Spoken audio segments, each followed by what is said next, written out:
Hey, what's going on? Welcome to Cleave to Antiquity. My name is Ben, and I am joined here by the one, the only Orthodox lawyer, Alex Sorin. What's going on, brother? Not much. Glad to be here. It looks like I kept up expectations because you invited me back, Ben. So it's a pleasure to be back here on your show.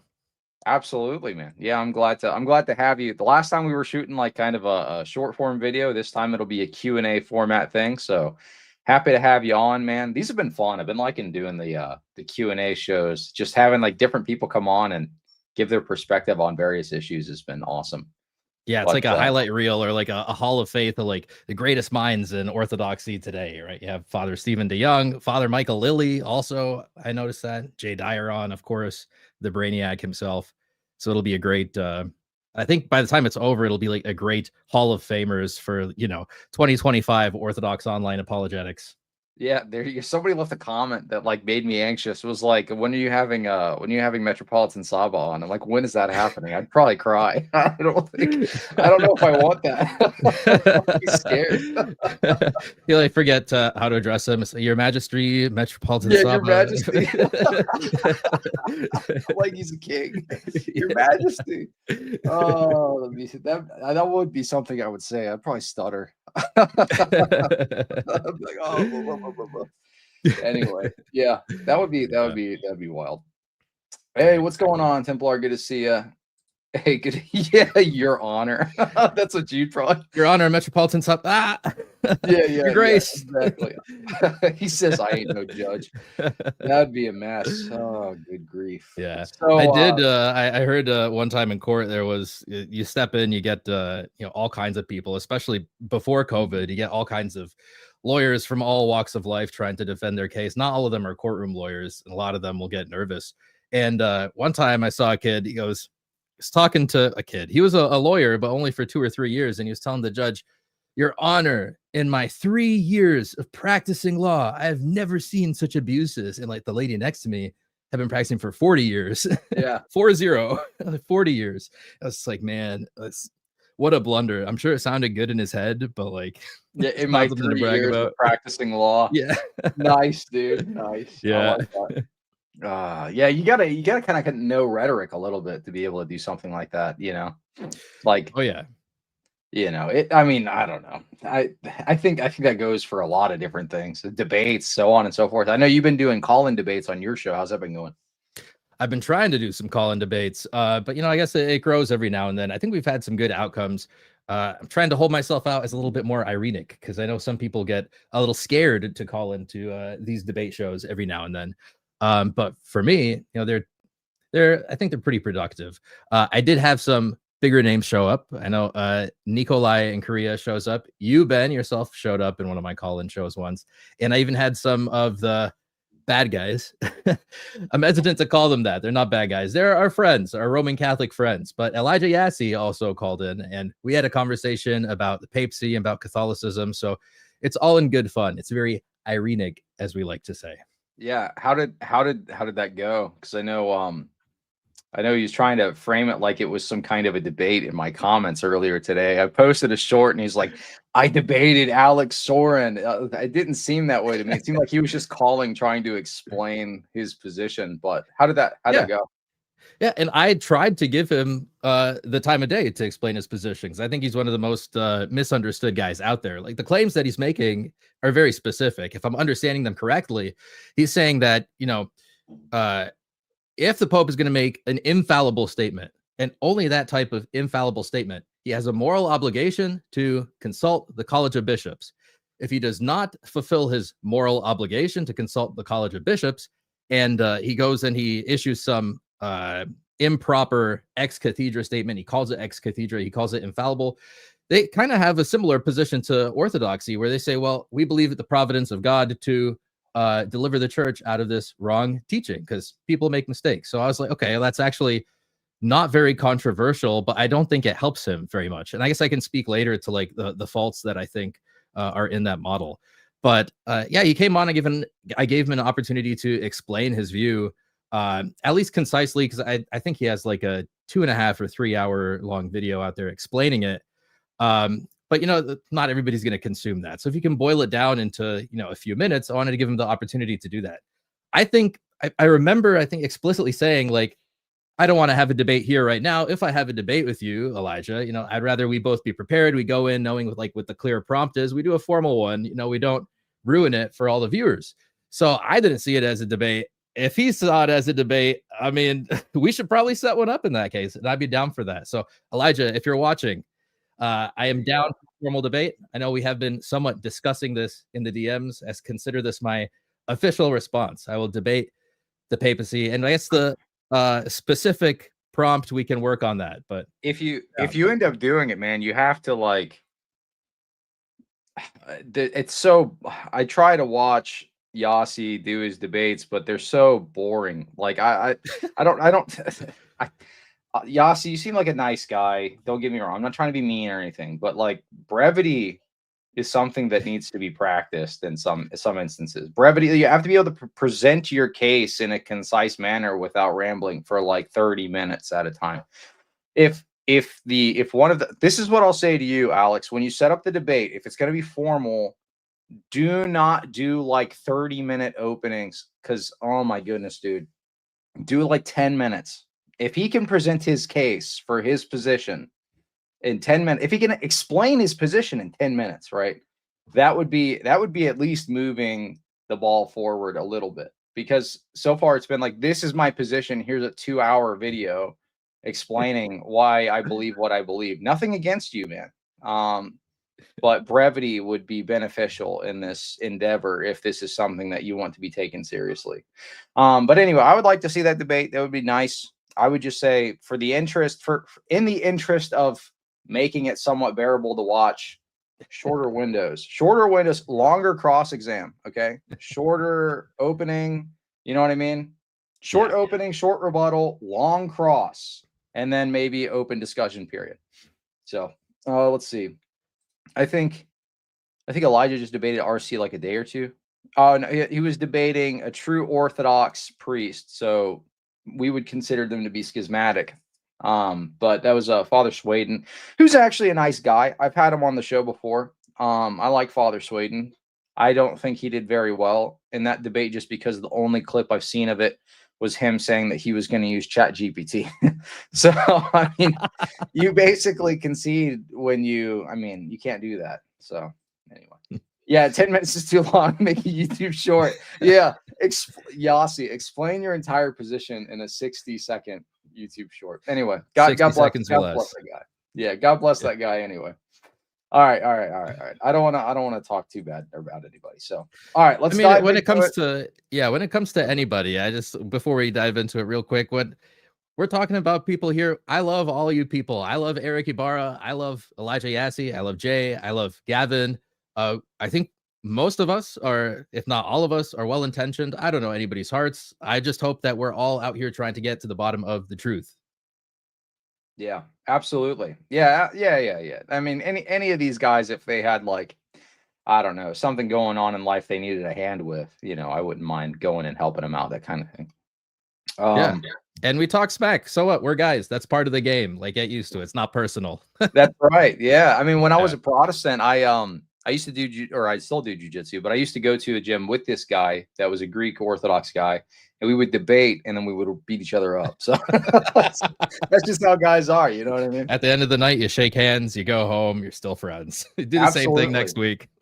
Absolutely. Unless I get injured, then I'm mad at you. No, that doesn't happen that often. All right, let's see. Okay, so let me explain how this is going to go. For those of you that are just now tuning in, do me a favor. If you follow me on X, retweet the post talking about this show, so that way more people can tune in and ask questions. But the way this is going to go, if you have a question, send it in, put a Q in front, and I'll go ahead and I'll start getting to those in the order that they're received. If you're an inquirer, let me know in that question, so that way I can prioritize inquirer questions over anything else. And then if you send in a super chat, I'll get to those first as well, just to say thank you for supporting the show. It really does help out. Again, thank you so much for coming on, Alex. I appreciate it. My pleasure. All right, let's dive into it, because we've already got some super chats in. So Lutheran here. I'm pretty confident. I've pretty confidently ruled out Roman Catholicism. Good. Bravo. OO has meophysitism. What distinctive should I examine to debunk / confirm Eastern Orthodoxy? Well, I'm actually going to have a guest you might be interested in watching who's done quite a ton. He's done a metric ton of work on debunking Oriental Orthodox claims, so on and so forth. David Erhan's going to be on the show Saturday at 2 p.m. So this is a weird time for me, but he's in a completely other time zone. So I had to kind of move some things around to get him on. But David Erhan will be on the show Saturday, the 15th at 2 p.m. Eastern. So check that out. Make sure to ask him questions. But overall, from my perspective, the Oriental Orthodox claims. So the difference is, right, we believe that there is two natures, one hypostasis. They would say one composite nature. Is that enough to commit schism over? So like originally it's one nature. Okay, then you realize you're in a bit of a bind. So now it's one nature that's composite, right? For the Orientals, not for everybody. Originally for them, they would say it's one nature. Then they're like, oops, this doesn't quite work so well. Then it's like, okay, it's composite nature.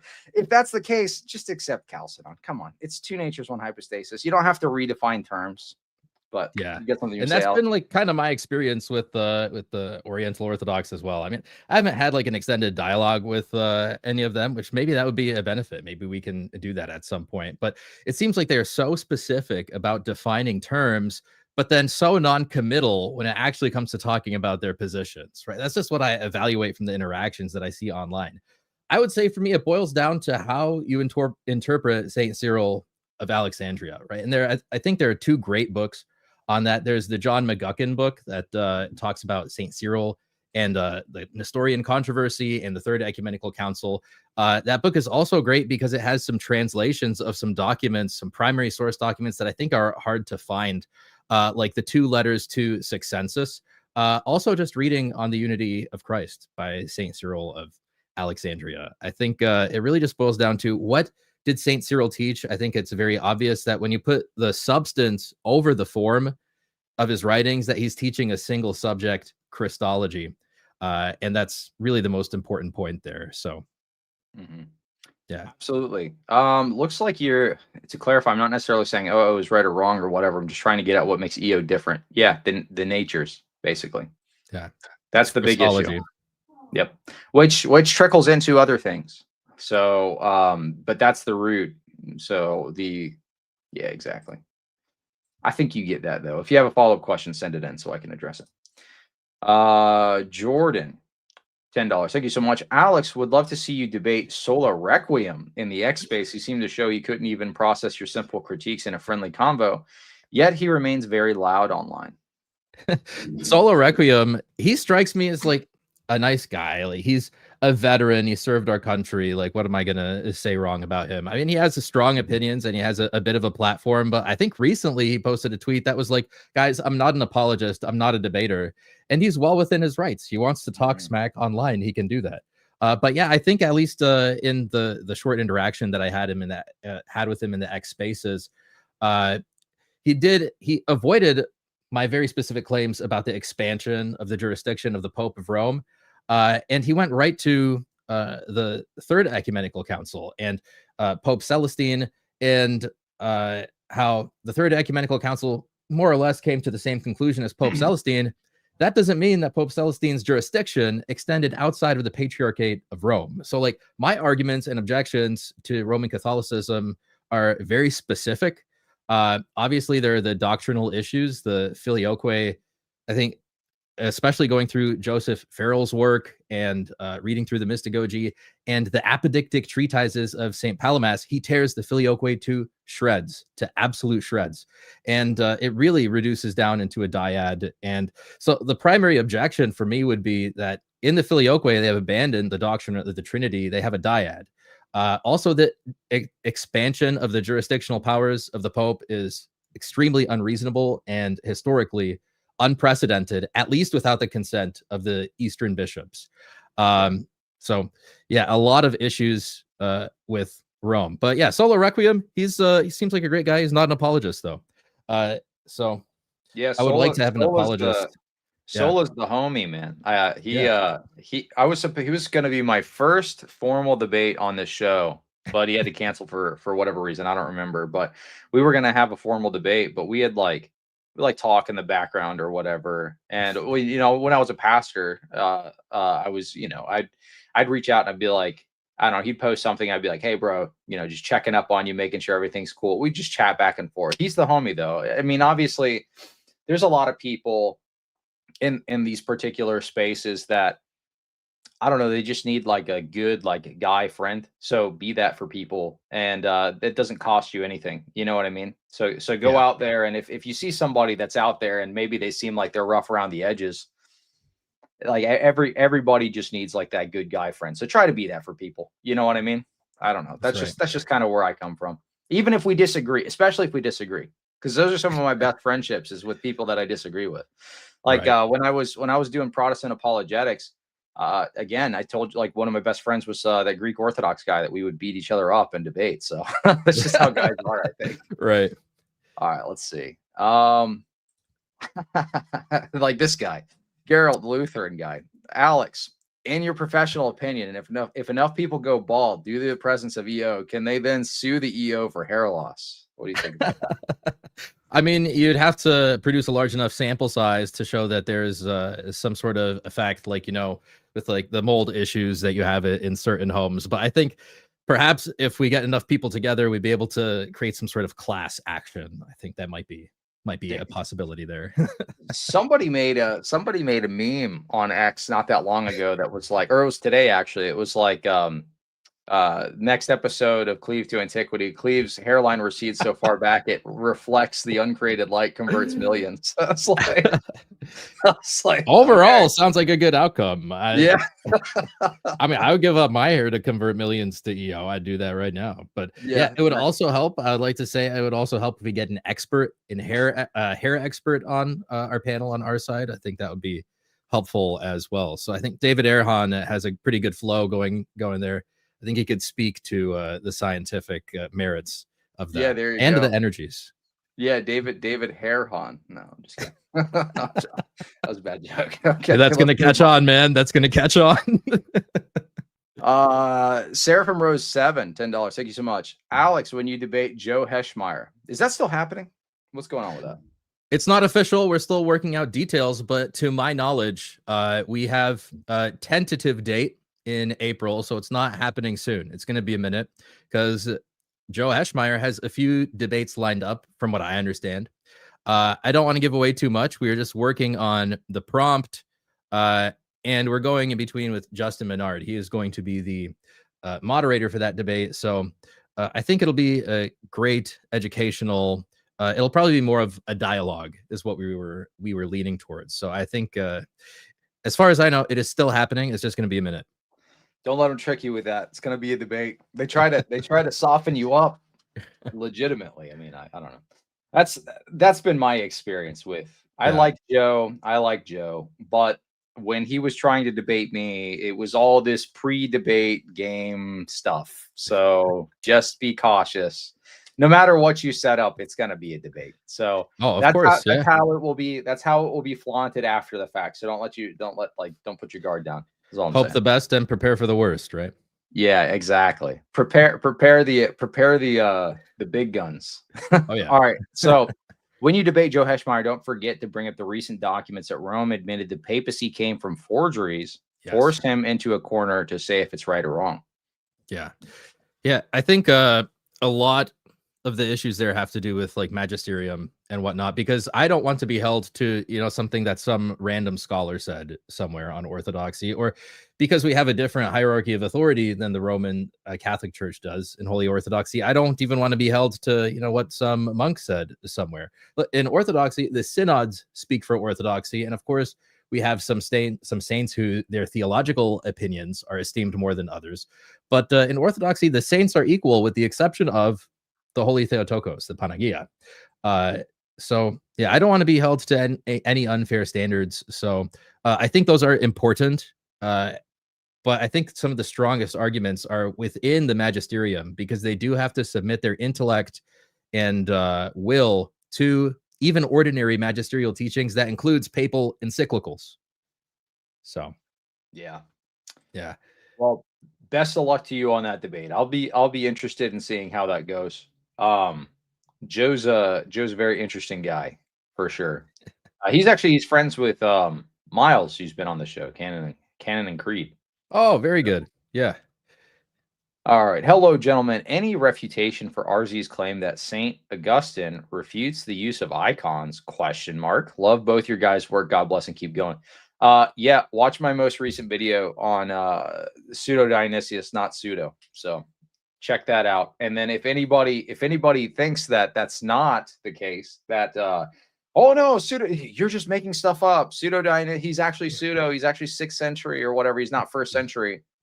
Because those documents show icon veneration in the 1st century. So all these subsequent debates, Gavin Ortland stuff, done. Wes Huff stuff, done. RZ stuff, done. Anybody who has an argument against icon veneration, these documents settle that. It's over. The debate is done. Icon debate is done.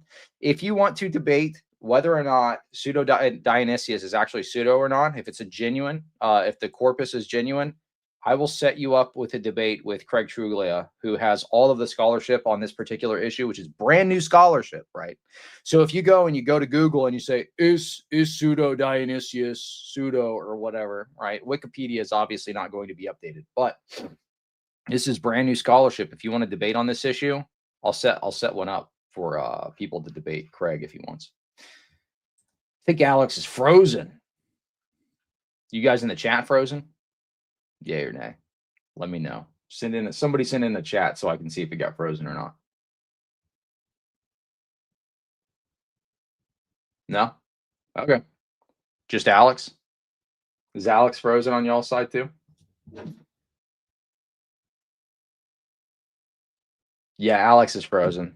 Rip Alex. All right. It's the binge show until Alex is unfrozen. All right, let's see. Question. I'm okay with icons. Based. Good. Okay with praying to the saints. What is the mindset of praying through the icons to the saint if that's how it goes? I don't get it. Why not just pray to saints? Well, you can't. You don't have to use them in each particular instance, but that is the theology of icons, is that you are praying through them. It goes from type to from the prototype to type, so on and so forth, back and forth. So you go through the actual icon. I'm not saying that correctly, but it goes from type to prototype, I believe. Anyway, let's see. Where is my friend? Alex is gone. Let me see if he messaged me. Hold on. Yeah, it's easier to imagine also.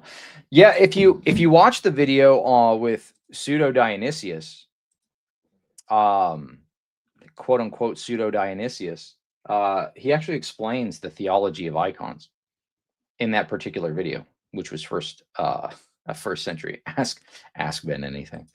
Yeah. Well, I wanted to address that.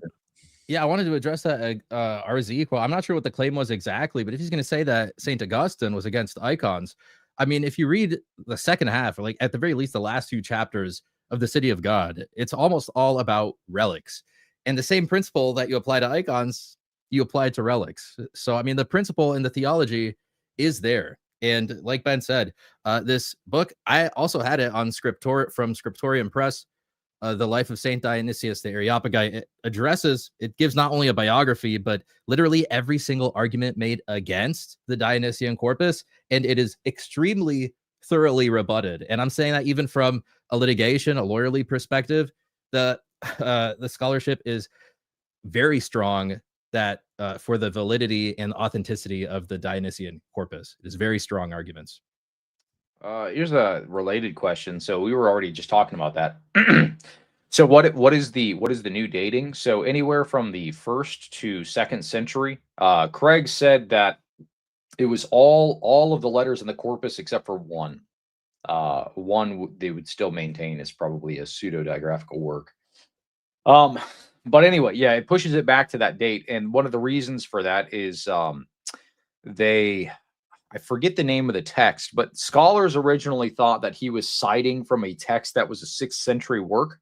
that's not actually the case. They've located the work that he's actually citing from, and they're making the argument in the next peer-reviewed document that they're going to be releasing. Oh, excuse me. That will show that text in and of itself is a first century work. So if that text is first century, and he's citing from this text, then the scholarship's only argument for pseudo Dionysius actually being pseudo falls apart. So you can no longer say it's a 6th century work, because that's the only thing that they're pushing it back by. What a lot of people don't realize in these quote unquote scholarly circles where they are dating these things, a lot of the times the dating is hinged on one piece of evidence, a single piece of evidence, which is like, well, I found this document that says exactly what he says, so he's got to be citing from this, therefore it is this late. Well, when you find the earlier document that he's actually citing from, then that entire argument falls apart.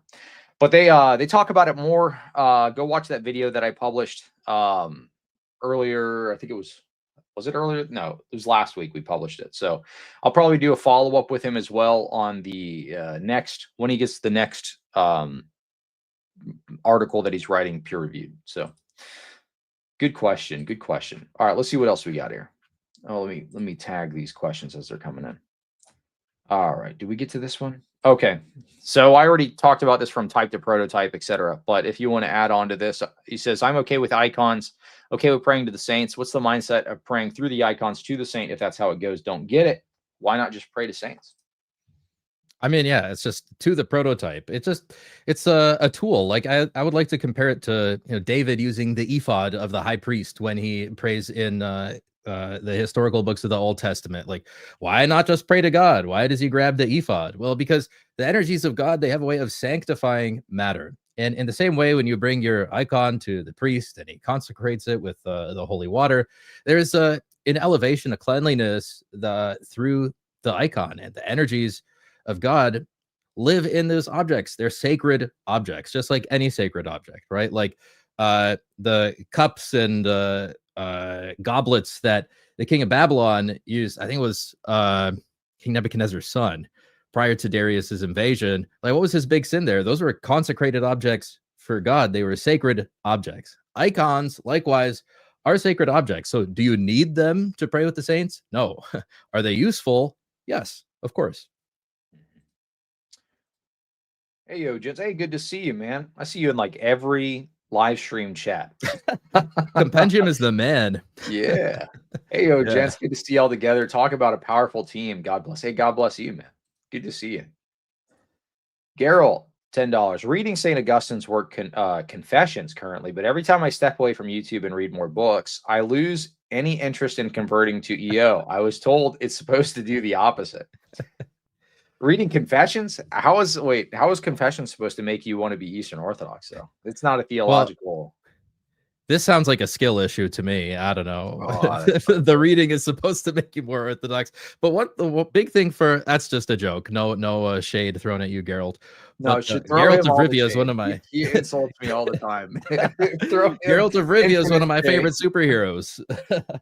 But yeah, well, the Confessions is where Saint Augustine confesses that he's like, I don't really know Greek that well. I didn't like learning it when I was a kid. I kind of hate Greek, and it makes sense that he came to his theology because he didn't have the original Greek. He used Jerome's Latin Vulgate translation of the Bible.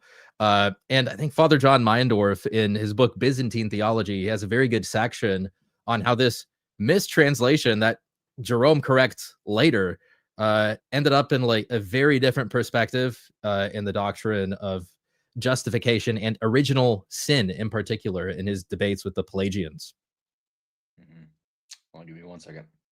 Keep yapping for just a moment.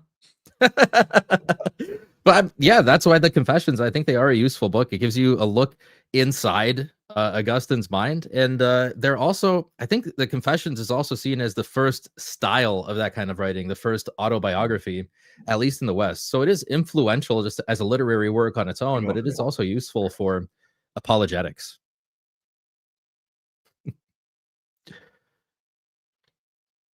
Read more EO things from Speaker of the House 66. Yeah, I think that would probably be the result. That would be the solution, the remedy to the problem there. Yeah, you have Saint Augustine Confessions, but yeah, I would recommend, anybody. I was talking to a charismatic uh recently, and he was asking me like what books to go through. You can extend the argument with no problem. Just jump into character, man. But yeah, I was talking to a charismatic. He was like, where do I start in reading the church fathers? And I said, first of all, get the Bible down, read Saint Ignatius's 7 epistles, because those are very short. They are not long. You can read Saint Ignatius's 7 epistles in probably a day or two. If you're not a very good reader, 3 days, you can definitely read them all in a few days. Then probably Saint Justin's first apology, and then you just go down the line here of the church fathers. Yeah, start with the apostolic ones and go work your way through. All right, let's see what we got. I'm going to start going through these in order now because we got through the super chats here. Question: how did you decide on your patron saint? So my patron saint is Saint Alexander of Alexandria. He's the mentor of Saint Athanasius of Alexandria. And, we do have the same name, which is very convenient for purposes in church. But I remember when I first came across Saint Alexander of Alexandria, I was reading Philip Schaff's History of the Church. I have the 8 volumes up there on my bookshelf. And I always had a connection with him because I was like, man, this guy is kind of looked over, but he like served as a mentor figure to Saint Athanasius the Great. He felt the duty and the responsibility to realize early on, like, oh, what Arius is teaching, like, this is not like a little error. Like, this is big. This is a very big error, and he needs to be disciplined for this. And out of that whole thing, we get the Council of Nicaea, 7 years or so after the initial excommunication of Arius. And you see St. Alexander of Alexandria like towing the line there. So I don't think he gets enough credit for it in the histories. Everybody focuses on St. Athanasius the Great. So that's how I picked my patron saint. Like, we had the same name, so I already felt a connection. And I just saw like, man, I really appreciate the work that he does. And honestly, in my prayer life, I do feel like he has helped me every now and then. But that's subjective. That's the subjective component of the analysis. But Ben, I was actually thinking the same question. If you had anybody in mind for your patron saint, I was like, who is Ben going to consider for his patron saint?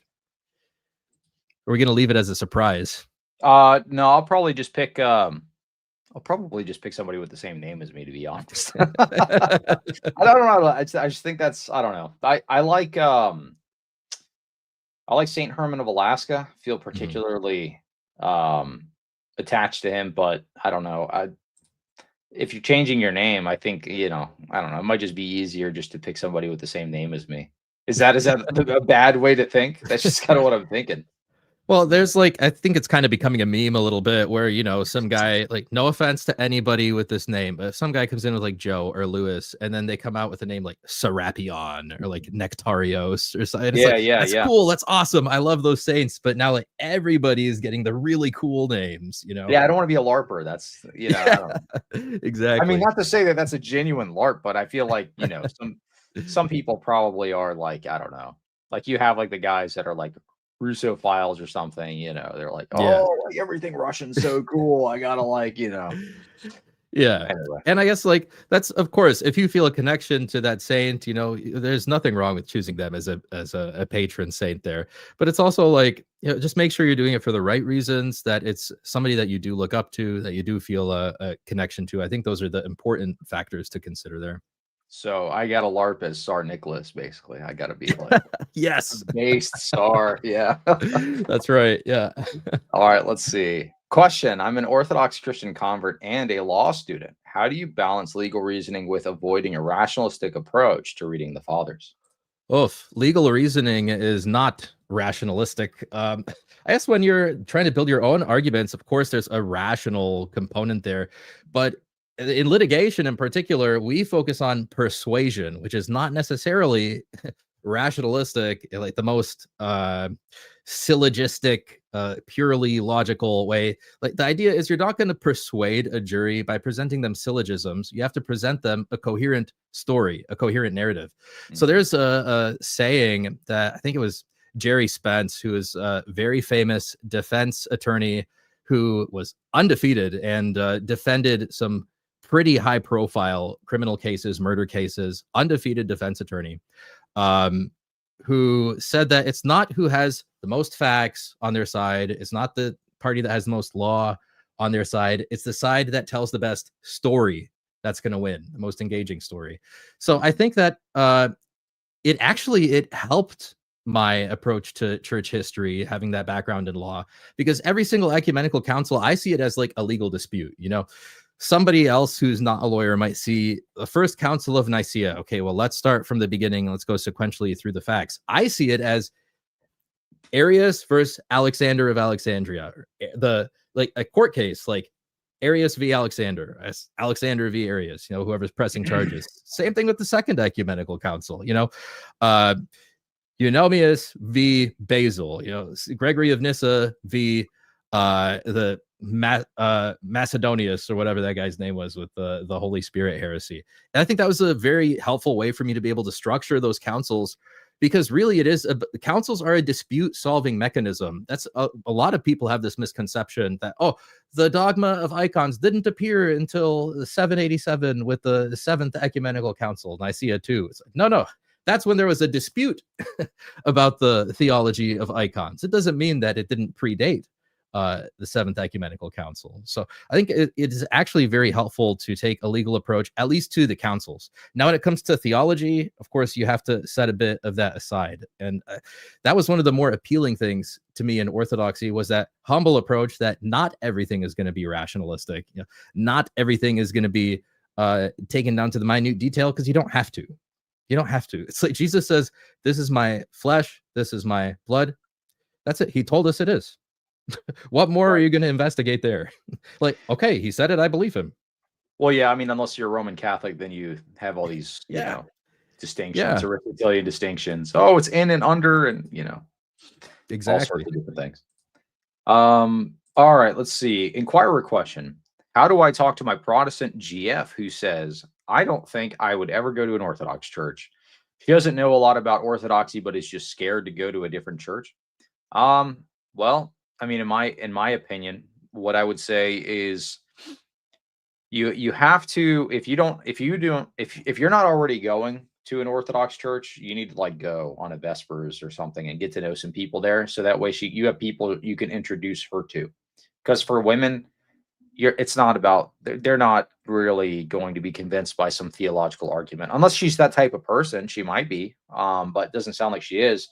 It's going to be the community piece. So introduce her to people, stay for the coffee hour, have somebody who maybe has a wife or girlfriend that you can introduce her to, and get, you know, that person's phone number given to your girlfriend or whatever. And then you can go and talk.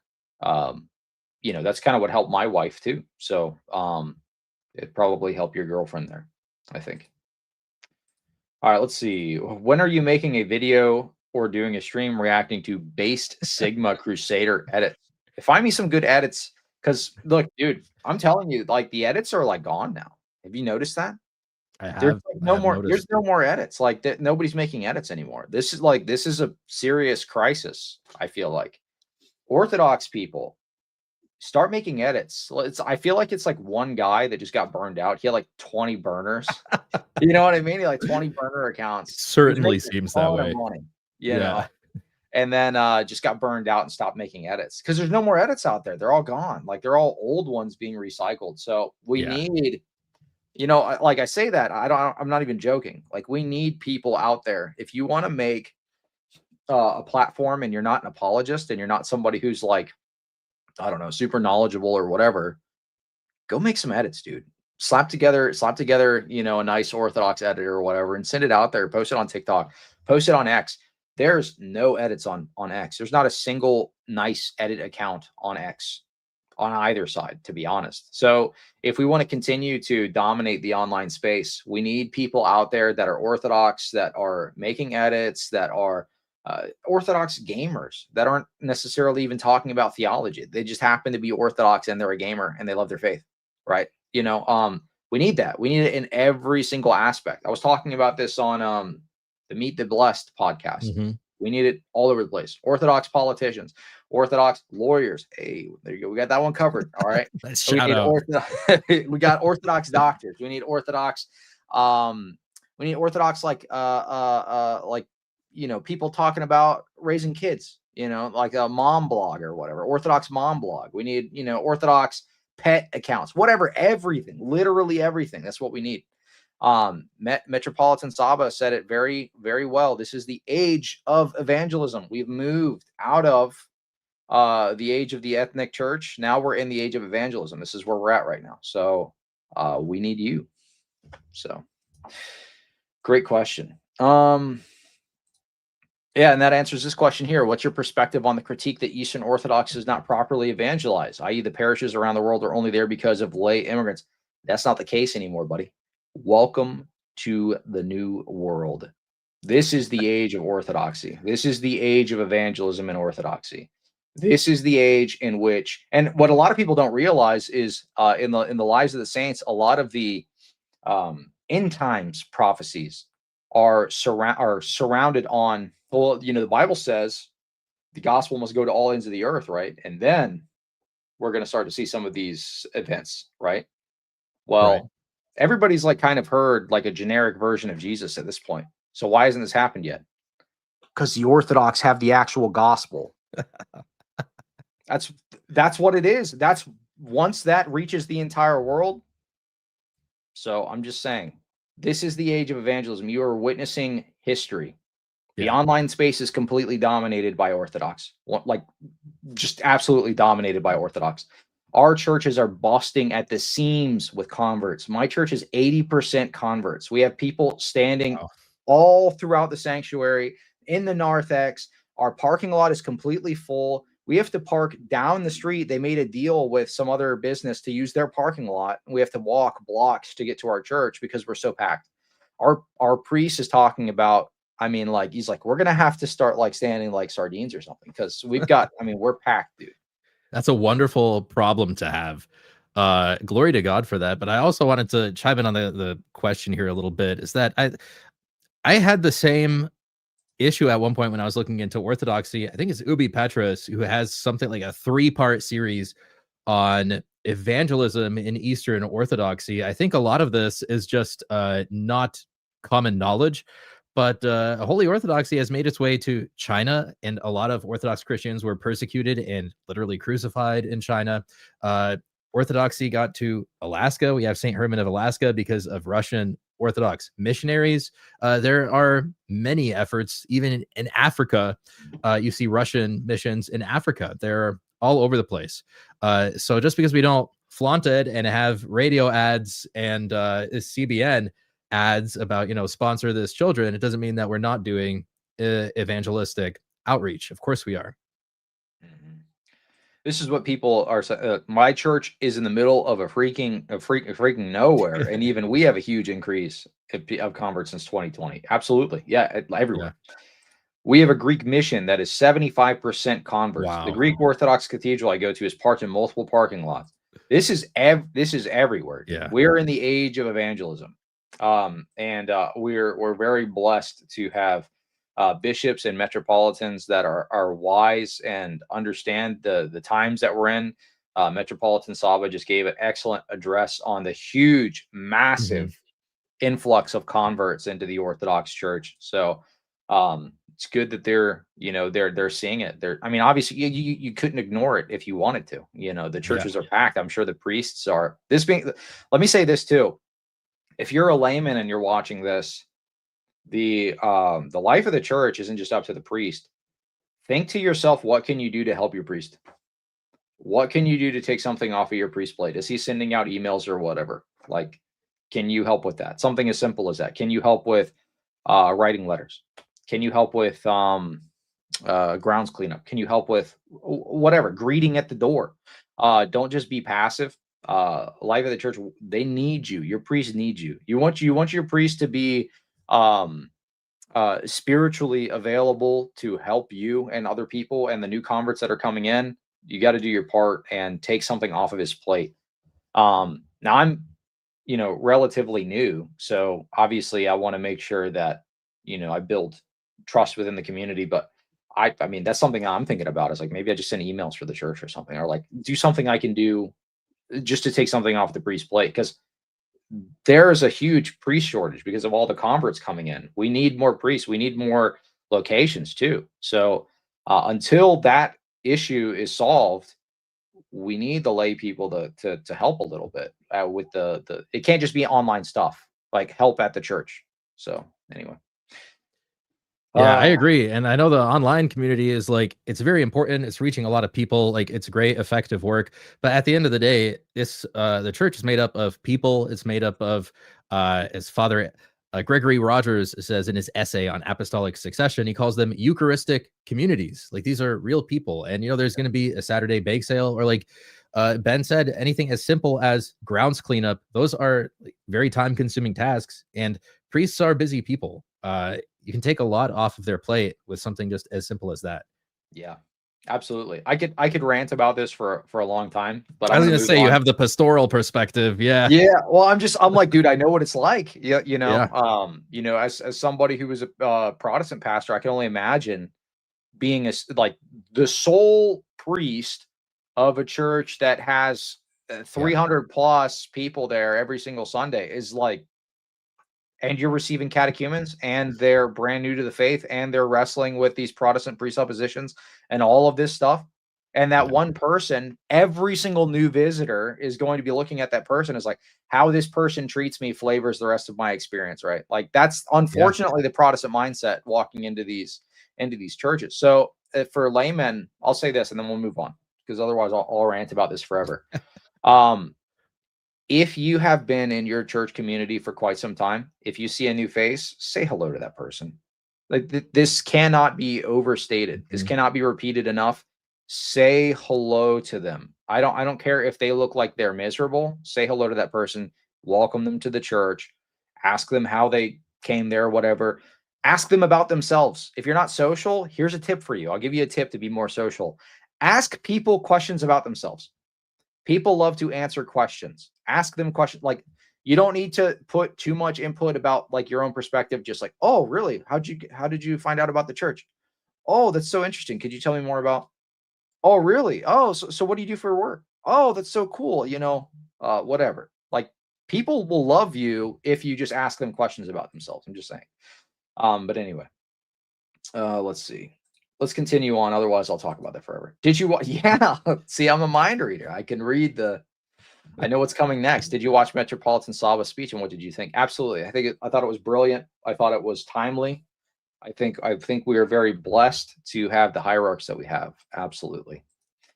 How would you explain? I think we answered this already, actually. Go watch the beginning of the live stream. We talked about the Oriental Orthodox question. Follow-up from the same person that asked the Orthodox question. Only 150 characters, hard to be precise. I'm more making a comparison and asking where to begin with Eastern Orthodoxy. For example, I came from a Lutheran church after researching Protestantism and RC. Okay, so where to begin with your research in Eastern Orthodoxy? You want to give some advice on that? There's so much. I guess it depends on where you're at and the level of sophistication with your theology. So it's hard to give, a specific recommendation on something like YouTube. But I would say overall, to get a good bird's eye view, Clark Carlton has a good series called The Faith and the Life. It's like a 2-part series that's a brief catechism on what the Orthodox believe. There's, if you want something a little more in depth, Proto-Presbyter Pomazanski's Orthodox Dogmatic Theology is a very popular one that's a little more in depth. And if you want something very complicated, if you're a philosophy bro, I would recommend you go to, he's now Saint Dumitru Staniloy, his 6-part Dogmatic Theology. I think the biggest thing to learn about Orthodoxy is just come and see. Go to the Divine Liturgy. There's only so much that you can get out of books. But one thing that I noticed with Orthodoxy that is so different from a lot of other traditions, that we have so many sources of theology. We have the hymns, we have the liturgy, we have the lives of the saints, we have the writings of the saints. We have so many academic theologians, lay apologists that have the blessing of their spiritual fathers to teach, to debate on these things. There's so many sources of theology. really the best thing you can do is go to the Divine Liturgy. Of course, after that, many different book recommendations. If you want primary sources, I'd say, like I mentioned earlier, St. Ignatius, his 7 epistles is a great place to start, and then move on sequentially from there. And if you want another broad view, the 7 ecumenical councils, just be able to understand them in the form of a narrative, like who was upset with you, what was the dispute, what was the rationale of the council in resolving the dispute.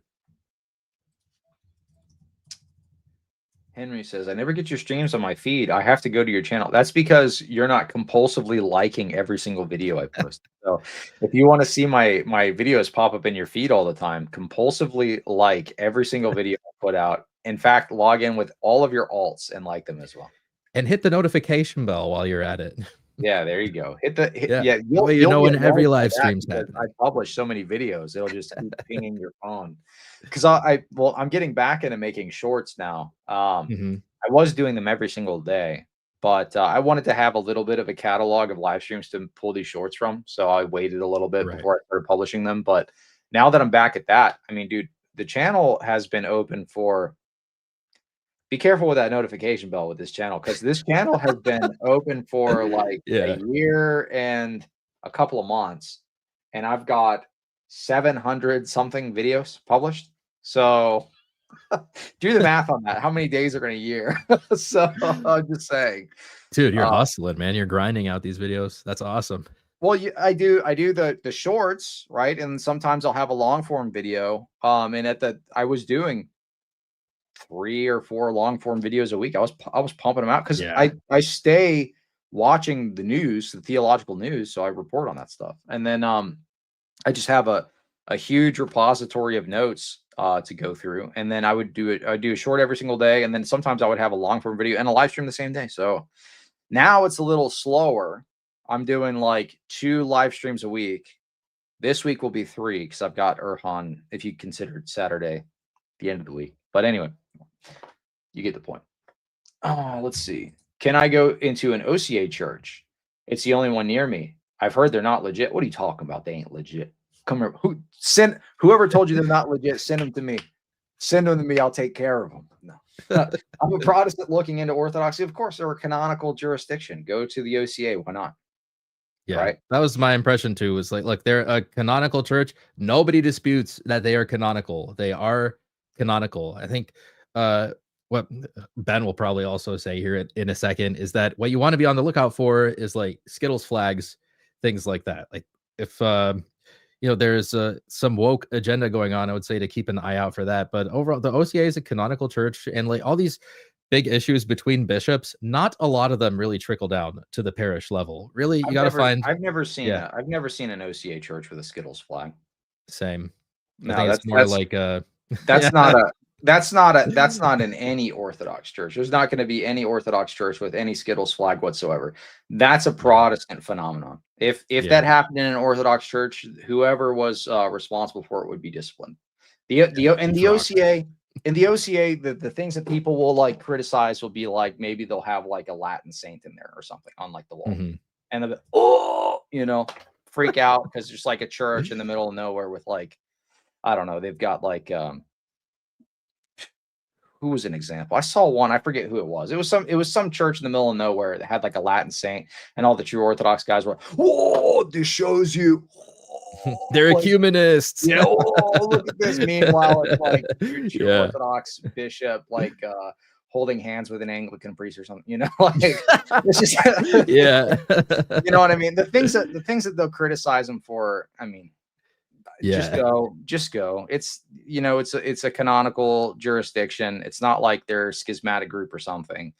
Avoid the schismatic groups, avoid the Oriental Orthodox, so on and so forth. If it's a canonical jurisdiction, there's nothing that should prevent you from attending. Especially if it's the only one near you. I mean, just go. Like, do they have the sacraments? Think about that. Like, do they have the sacraments? You're not going to like have your ears tickled. You're not going to get in your feelies and is the priest nice? Is he going to call me a sweetie pie? No, dude, you're going there to have an experience with Christ, and receive his body and blood, and to participate in the energies of God. That's the entire purpose. Amen. That's right. All right. And your priest might not necessarily be your spiritual father. You might go to a parish that's close to you regularly, and your spiritual father, he might be 2-3 hours away at a monastery somewhere. So. Mhm. All right. Let's see. What do I got now? Oh, I already did that. Inquirer. Oh, I already did this. What are the benefits of the liturgy being performed in foreign languages if the parish is majority converts? Nothing. Not that I think they should be done in English. I personally love the Russian hymns. I love the Russian liturgy. I think it's beautiful. I prefer it. But there's an argument to be had that if you're in America, you should probably be doing the liturgy in English. That's the way it's done, like basically around the world, right? I mean, we're weird Right. in America because we have multiple different jurisdictions in one country. That's not normal. It's just because of the way that America was formed. It's kind of a new country. This is a new situation. So we've got multiple different kind of immigrant communities coming together that were doing the liturgy in the language that they all understood. But Metropolitan Saba said it very, very well. We are out of that age. We are into the age of evangelism. And if we're truly in the age of evangelism, the liturgy should probably be in English. Yeah, I agree. And I think there's a pastoral point there as well, Ben, that, a lot of these parishes 2-3 years ago, it was just like a group of, 50 older folks where their primary language is Russian or Romanian or something. And then over the next 2-3 years, well, what do you know? You have 50 young guys in their 20s and 30s that don't understand a lick of Russian. They're English speakers. And I would have a little bit of patience, I guess, with the clergy on this one, because these people, on one hand, they primarily speak Russian. They've been coming to this parish for, who knows, like 2 decades. They've been supporting with their money, and we have a lot of converts. We have to serve them too. I've seen a lot of like half liturgies, but I do think in the long run it is going to have to be in English liturgy. Yeah, I will say, hearing Kyrie eleison sounds better than just the English Lord have mercy when they're repeating it. I visited a Greek church very early on, and I mean, it just sounds good. I don't know. It sounds way better, but I get it.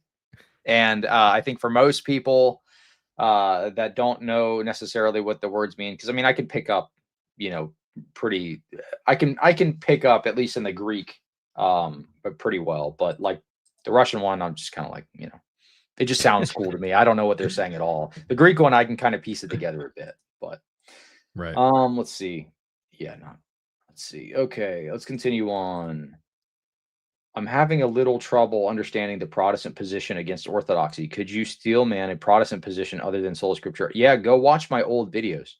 I mean, I was, very active Protestant apologist. So if you want to go watch a steel man of the Protestant position, go watch my old videos. I left them up on purpose so that people could do that and then compare and contrast with the arguments I'm making now.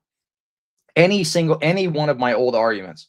And to be honest, the arguments that I made kind of shaped a little bit in some instances, at least in the Orthodox dialogue, kind of shaped the discussion a bit. I've noticed this because nobody was using the Nicaea II letter to the Empress Irene argument until I started doing debates using that talking point about anathemas, and now everybody uses it. So it's like, I'm like, I know where you guys got that from. And then people will come into my comments now and try to use my own old argument against me, not realizing I was the one that started it. So it's like, I'm like, okay, whatever. It's come full circle. So, they know not to whom they speak. Yeah, it's funny. Other than just go to church, how do you escape the imposter syndrome? That is feeling like an outsider and a LARPer in liturgy, even among other converts. I'll let you answer this because I've been talking too much. How do I escape imposter syndrome? It's feeling like an outsider and a LARPer in the liturgy. You just got to keep going, man. I mean, of course, it's different. Everything that's new, you're going to see as like kind of different. You're going to feel a little bit out of place. The more you go there, the more you'll be able to understand the liturgy and interact with it. I think one thing that helped me was understanding the structure of the liturgy. That's just how my mind works. It's a little bit more of like an intellectual, like once I get past that intellectual hurdle, then my heart kind of follows my brain, is a bit how I am wired that way. But I think Anstal, and he has a great book, and Hugh Wybrew, like these two books right here on understanding. Here's the Hugh Wybrew book, this one, and this one, Orthodox Worship by Williams and Anstal. These two books right here, I think, were key in me feeling a lot more comfortable in the liturgy, because when you're a Protestant coming in, it's your first time, you don't know what's going on. I think the best way to go about it is to jump right in, and then once you understand the structure, at least of like the antiphons and the litany and like how this all worked, the little entrance, the great entrance, it will eventually become a part of you. Like I said, everything that's new is going to seem foreign and strange at first. Just how we're wired as people. We've got Father Deacon Ananias in the chat. What's going on, brother? Good to see you. I'll be hanging out with him at the conference later this month. One of the biggest brains in online Orthodoxy. Yeah, he's awesome. If you haven't checked out his channel, go check it out. Patristic Faith. That's a great. He does live streams quite often too. Yeah, his Sophia paper was one of the first things that I read when I was trying to get to the bottom of this epistemology problem that Jay, that argument that Jay likes to use against the Protestant canon. So I think his work was formative for my worldview. I think everybody should go check out his stuff. I want to add one thing to this. I know I've been talking too much, but I'm going to keep talking anyway. All right. So other than just go to church, how do you escape imposter syndrome? Look, so you're going to run into feeling kind of alone no matter what church you go to when you don't know anybody there. So the number one best way to fix this is to get to know people. I'm very intentional about meeting people at my church, getting phone numbers, and trying to form relationships with people because it's necessary. Otherwise, you're just going to sit there and you're not going to know anybody. You're going to go on Sunday, you're going to go home, and you'll be like, why don't I have any Orthodox friends in real life? Go to men's fellowship if they have it. Go to Bible study if they have it. But you can't just sit there and not talk to people. You have to be social. I know it's a nightmare, right? It's easy to be social on the internet, but in real life, you got to say hello to people and realize if you're like, I'm not saying this is you because I don't know you at all. But if you're like an antisocial person, you got to get out of your head and stop thinking like, oh, these people are going to like judge me because I'm not like ABC 1, 2, 3. Or I don't meet their expectations. Or I realize like almost everybody you speak to is probably just as insecure as you. And think that when you go and talk to them and think these people actually want to be my friend, because 9 times out of 10, that is the case. I could tell you, like, if it doesn't really matter who's talking, at least to me, if I'm meeting somebody for the first time, I mean, I'm probably, I don't know, maybe I'm just a friendly guy, but I want to be people's friend. So, I mean, if you come up to me and it's like, oh, Cleve's so intimidating. Sometimes people will say like, Cleve's so intimidating when they meet me in real life. And I'm like, no, dude, I just want to be your friend. Like, that's it. Like, I don't know. Maybe just because I'm a 6 foot tall guy. That's kind of, I was going to say, I think it's your thick neck and traps. They just see those traps from behind and they're like, dude, this guy. Yeah. I just, they walk up to me. I just start flexing like, go, dude. Exactly. Yeah, I think that is a very overlooked point. I think that getting involved and after you get baptized and more integrated in the church, if you don't have those kind of Bible studies during the week or on a bi-weekly or monthly basis or a breakfast or a bake sale or whatever, to ask your priest, like Cleve said earlier, to get involved. Like, they are looking for help. I did not realize how busy of a person a priest is. They have so many obligations and duties, and they have to go to this meeting over here with the dean of whatever jurisdiction they're under, and then they have to go to this conference here. Their bishop asked them to do this project. Like, they have a lot going on. So I think, yeah, they do appreciate volunteer work, and that's a really easy way to like meet people and get integrated into the community. There's Roman Catholics in the comments arguing about Muslims having the same God as them. That's so funny. I love when that comes back into the like discussion, because it's the worst take the Roman Catholic Church has. It's absolutely ridiculous. Yeah, that was such Also, a crazy story arc, in my opinion. Sorry to interrupt a little bit, but I remember thinking, like, at first, all the Roman Catholic apologists denied this, like, vehemently. They all denied this. You could find yeah, Cameron Bertuzzi, even, who ended up, I think, flip-flopping the most on this issue when he got Dr. Doherty on. And it's interesting. Father Deacon Ananias is in the chat because he was there firsthand. He's a primary source on this. This vehement flip-flopping in the online Roman Catholic apologetic scene, to one point where they were like, yes, it is, and we're proud. Actually, we own it. We will defend this position. We have a professor of philosophy here, a philosophy of language, and he will defend this position. And now it seems like they've, like, backed off the gas on that a little bit. It's just the strangest story arc in online apologetics that I've ever seen, where they have, like, no commitments, where they don't want anything to do with it, then they're all in, and now they're, like, kind of half. Very yeah. strange. Well, they just they keep developing. They just develop themselves out of existence, basically. Yeah, Ben, you debated Dr. Doherty as well. Yeah. Yep. Yeah. Him with that atheist guy. The Gaytheist. Yes, I debated them. You know, when I did so I'm kind of putting a pause on my debates while I'm going through my catechumenate Yeah. right now. But even when I did debates, I tried to be like pretty charitable. Like I would try to address them in a calm, cool, and collected manner, and just address it based on the merits of the argument. But that doesn't mean I don't use rhetoric. And in that one, that was definitely a good. That was one of the craziest crash outs I've ever seen. Well, you know what's funny is when I'm talking about, like, you got to have the nuke in your back pocket. I had actually planned that entire line of reasoning up to you are debating with a gay atheist on your team, like, and I'm like, but it was Look at what you've theologically become. sound. Yeah. Theologically sound, like you're walking through. It's like, this is the results of radical ecumenism. You feel you're comfortable defending theology with somebody whose entire brand is I'm gay and I don't like Christianity. Like, Yeah.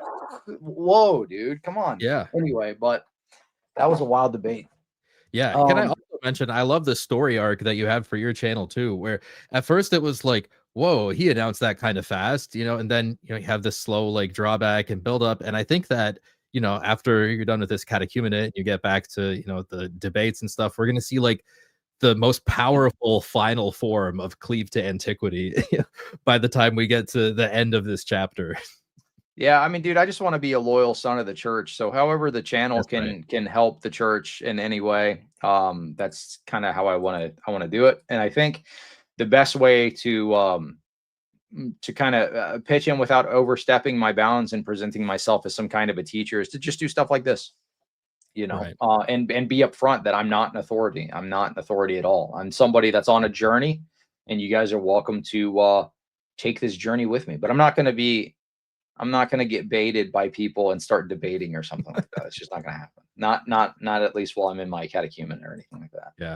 Yeah. Just a reminder for y'all, because I know the chat's kind of going back and forth, debating and stuff. If you want to send in questions, send them in with a Q in front, and we're going to get to them in the order in which they're received. I have 23 questions queued up, so we're going to try to blast through some of these. But if you want to skip in line, send a super chat, and I'll answer those first. All right. Cleve, as an Eastern Orthodox catechumen, when will you release your first ex cathedra statement? All right. Right now, the next time you go to church, you need to go make at least one friend and get their phone number. There you go. Done. That's a command. Is this a minimalist ex cathedra statement or a maximalist? No, maximal. I don't need no synodal cooperation, nothing. Okay. So you need to go. This is it. Infallible. All right. Question: is Alex going to be denying the existence of St. Thomas Aquinas in his debate with Joe? I match energy, man. If he denies the Dionysian corpus, then I've never heard of a Thomas Aquinas. I mean, you can get rid of the ST before that. I no disrespect. He was a great philosopher, but in our church, he is not a saint. But yeah, I am going to be matching energy there. As Cleve said, especially for these debates, everybody is friendly when you're talking to them on the phone and trying to organize this stuff. Everybody's like, yeah, we'll make it educational. Also, nobody wants to look like a fool. So everybody's going to come armed to the teeth for these things. So, I'm going to try to make it respectful, but at the same time, I do understand that in a sense, I don't want to make a mockery of the Orthodox position. I take that very seriously. I'm going to know everything down to Joe Heschmeyer's code of DNA. I will memorize it. Abu Aquinas 5 ways for Allah. I was gonna make a joke. I was gonna say Joe Mama, but this guy beat me to it. How could you? I'm banning you from the chat. You're banned from the Mickey Mouse Club for inappropriate behavior. All right. Another thing I struggle with is ecclesiology. How do we know the early church had the same idea of normative authority and inerrancy of councils, declarations as current Eastern Orthodox say? Look at what they do. Look at how they act. Like, did anybody act in the first few centuries as if the Bishop of Rome had ordinary jurisdiction over each of the shepherds of the church, meaning like all of the individual clergy and each of the faithful in each of the individual faithful in each parish? No, nobody acted this way. You see it in every single schism. They're like these jurisdictional claims from Rome. I don't think they get enough attention because they are so extreme. And they're claiming that this power was put into the Bishop of Rome with Matthew 16 and John 21, go feed my sheep. That's ridiculous. Nobody interpreted it that way in the first few centuries of the church. Arguably, you have maybe some statements that talk about the chair of Peter as a source of unity, not the source of unity. So I don't think this is I think this is a very clear-cut question, especially when you take like actually what the claims of Rome are. I think my most recent video, when I go into this, I have this pattern with my videos where like the first one I make will be more general and kind of setting up the structures. The second one is usually a bit more clear because there's a bit of a summation in my prior video and like the really getting to the meat of the claims. If you go look at my most recent video on the papacy, you'll see that their claims are very specific. They say the Bishop of Rome has ordinary power to bind the will and intellect of each of the faithful in any church in the whole world, anywhere. The early church did not act that way. Nobody thought that. You can read Saint Basil of Caesarea's letters to Saint Athanasius of Alexandria on the importance of the church in Antioch. The language he uses for the church in Antioch in those letters is the same language that people will use for the church in Rome. And I mean, arguably, the church in Antioch has a better claim to being the Petrine See than the Bishop of Rome. I don't know why it's so important that St. Peter died there. His relics are there. Great. I mean, why is that what we use to measure what's most important? I mean, he founded the church in Antioch that also has like a double apostolic founding. St. Paul was there at the very inception of that church at the very beginning. I mean, it just seems like such a clear cut, and I don't want to sound arrogant on this because I understand there's centuries, 1,000 years, arguably, of debate on this issue, but it's very obviously a development that came later. Like it's very, very clearly a development that came later. That was a bit of a tangent, but I feel very strongly on this issue. Yeah, I agree 100%. I think at the core of your question, though, is just you're saying, how do we know that the people of the early church had the same idea of normative authority, inerrancy of councils, declarations? So did the early church have the same idea as the Orthodox Church about inerrancy of councils? Yes. And I have several citations that I can show you, which I will show you right now on the screen. So this is my like note dump. Whenever I read stuff and there's something that's relevant, I dump it in here. So I'll just read you a couple of canons and a couple of citations. All right, so these are going to be very early citations and canons from ecumenical councils, so you could see that they thought they were divinely inspired. This was actually one of the more compelling reasons for my conversion, other than obviously the experience that I had, but just to understand that as a Protestant, I was not a part of the same church that existed for the first 1,000 years and still exists today. They had a completely different faith than I had, and they also thought of the ecumenical councils in a completely different way than I thought of. All right, so first off, regarding the canons, in each ecumenical council, they basically affirm all the canons of the prior ones, so they're to remain in force. We've judged it right that the canons of the Holy Fathers made in every synod, even until now, should remain in force. This is Canon 1 of Chalcedon. Regarding their inspiration, right, I'll read you Basil. This is in AD 372. That you should confess the faith put forth by our fathers once assembled at Nicaea, that you should not omit any one of its propositions, but bear in mind that the 318 who met together without strife did not speak without the operation of the Holy Ghost. Whoa. Whoa. It is inspired by the Holy Spirit, the Council of Nicaea. Whoa, this doesn't sound like a Protestant guy writing this. Who's this Basil guy? He's not he doesn't sound like John Calvin. He doesn't sound like Pastor Jim Bob. He doesn't sound like Stephen Anderson. He doesn't sound like my local pastor. What is going on here? So let's continue to read. So here's another citation. And in no wise do we, this is Cyril of Alexandria, and in no wise do we suffer to be shaken by anyone, the faith defined or the symbol of faith settled by our fathers who assembled in their day at Nicaea, talking about an ecumenical council here. Neither do we allow ourselves or anyone to alter a word set down or to omit even a single syllable, mindful of the saying, remove not the ancient landmarks which thy fathers have set. And guess what? What did the Roman Catholic Church do? They alter the creed? Whoa, whoa, whoa. Do they have the same faith? The faith of the first 1,000 years? Wait a minute. What is going on? Isidore says, cleave. Whoa, there you go. Name drop to the Holy Synod, which assembled at Nicaea. Nothing added thereto, nothing diminishing. For that synod being divinely inspired, taught true doctrine. Whoa, the synods are divinely inspired. What is going on here? This does not sound like my Protestant grandma talking to me. This is the faith of the first 1,000 years. So, I mean, I have tons of, I can go on and cite a gazillion of these talking about the mindset of the early church and the ecumenical councils, but they were not to be changed, divinely inspired, guided by the Holy Spirit, so on and so forth. So if you want to see what the, yeah, it says cleave. Whoa, whoa. Yeah. You know, I was thinking about this earlier.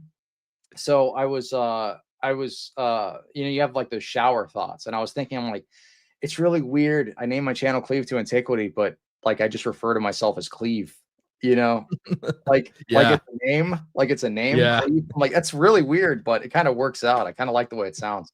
Like in the debate myself video where I'm like, evil Cleave, like evil Cleave. Yeah, I guess one last note on that ecclesiology question, though, like, not only do you not see like the papal hierarchy of authority, but I guess if you look at it from a Protestant perspective too, of course, like Cleave just showed, there's a plethora of evidence from the fathers of the first few centuries that says they did see the councils in this way. But you can also go to the Bible. I think one of the big things for me was if you just go through the New Testament and look at all the references to the church, you'll see that it's a very different story than a lot of Protestants are trying to present. Like a lot of verses that don't get enough attention or emphasis on them. I think that the church is indefectible. The gates of Hades will never prevail against the church. Of course, there'll be some spiritual warfare there, but over time, the church will always prevail. It's the pillar and ground of truth.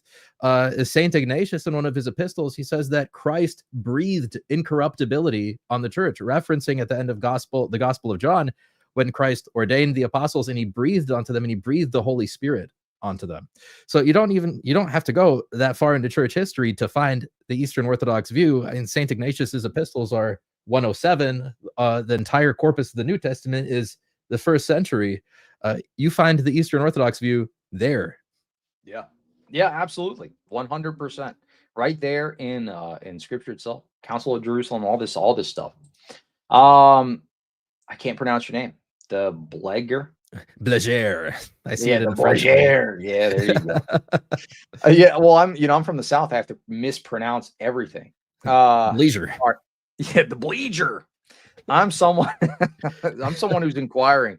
What would you tell someone who wants to be Orthodox but is in a long-term relationship with a non-believer? Here, I'll let you answer. Like a pastoral question. Oh, okay, all right. You run to the restroom. I'll give my take, then we'll get the pastoral take on his. I do not think it is a good idea to be in a long-term relationship with a non-believer. But everybody's circumstances are different. And I want to say right off the bat, I don't know the specifics of your situation. I don't know the specifics of anyone's situation.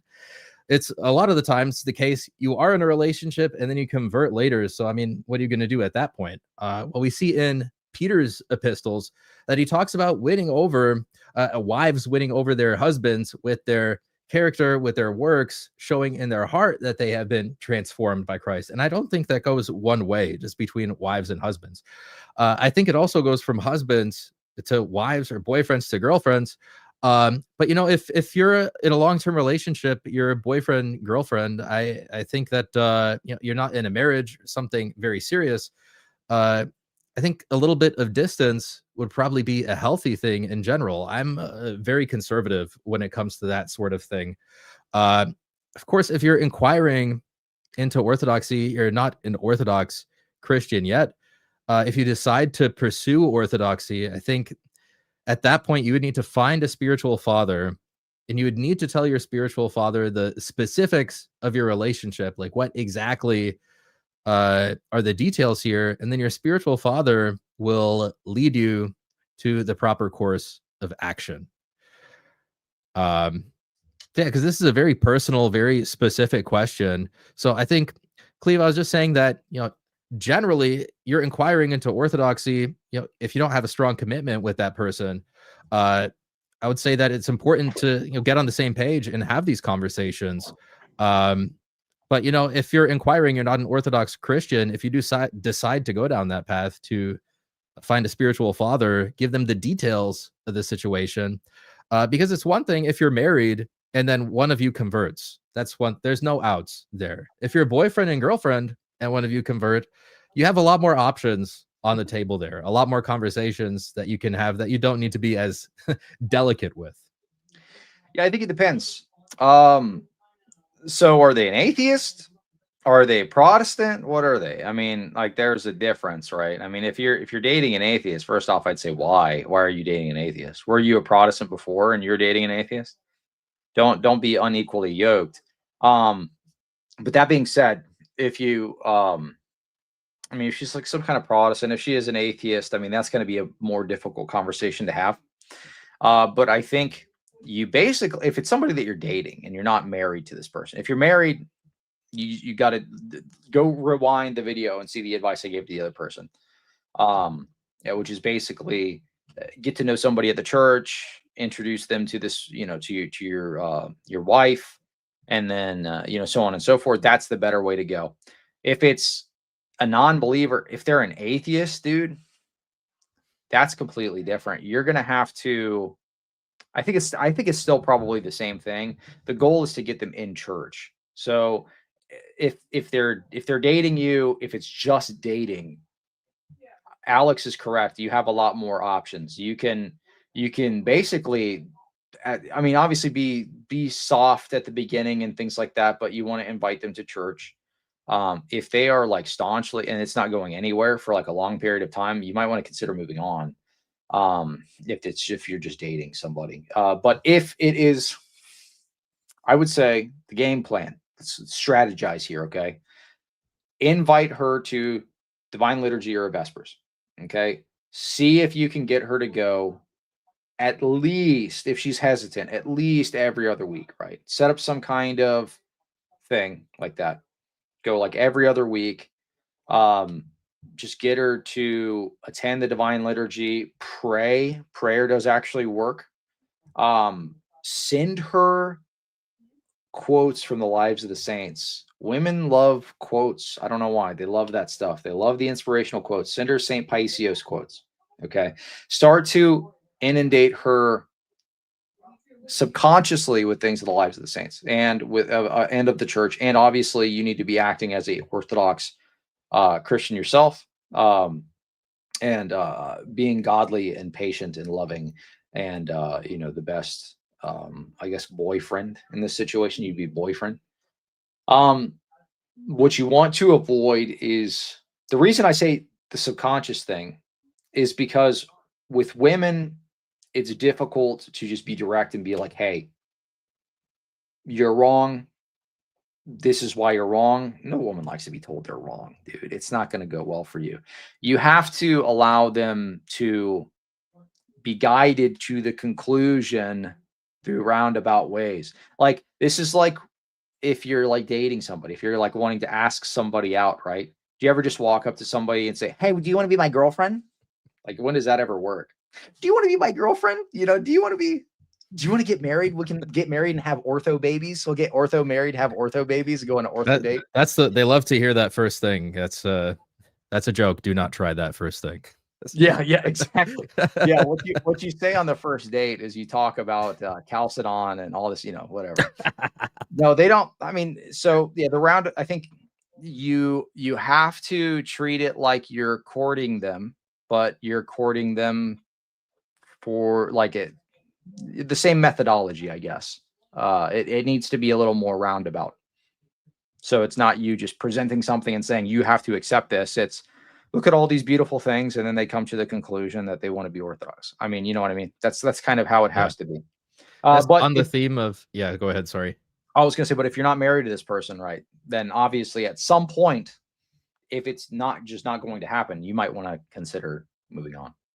Yeah, I was going to say on the theme of suggestion, if we get somebody to put together some nice Orthodox edits, you can send them to her on Instagram and start to control her algorithm on her feed a little bit. Have her hang out with people who are Orthodox. That's the best way because they're social. Definitely. All right, let's continue on. Great question, though. Hard situation to be in. So, God bless you. Let's see. What are your thoughts on flowering of Orthodoxy in Africa, and a possible ethno-adaptation of the liturgy of Saint Basil and or Saint Chrysostom? What do you mean ethno-adaptation of the liturgy? Depends on what they're doing. If they're beating on drums, that's not so good. If they're so on and so forth. But if it's just in the language, if it's in the vernacular, then that's fine. What do you think? Well, I think we have to be careful with that term ethno-adaptation. Immediately, like, red flag went off in my brain. I was like, ethnophilatism. Like, we don't want to get too close to making a nationalistic orthodoxy. That's something that it is a formal heresy in orthodoxy, ethnophilatism. And we don't want to stay away from that. But there is a practice, of course, of like baptizing certain local customs into the church. And that, of course, requires wisdom and discernment.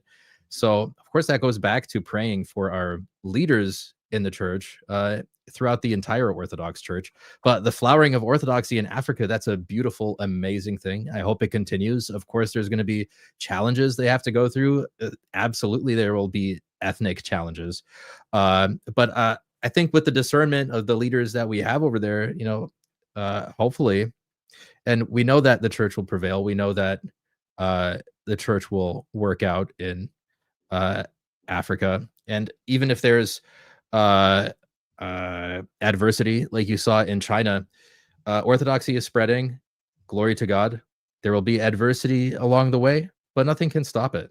Of course, there will be challenges in adapting this liturgy, but I think overall it will be a good thing, and I trust the leaders to make the right calls on that. Question: I find myself disagreeing with Western theological positions that often originate with Augustine, like inherited guilt, more and more. What is the Eastern Orthodox Church view of Augustine?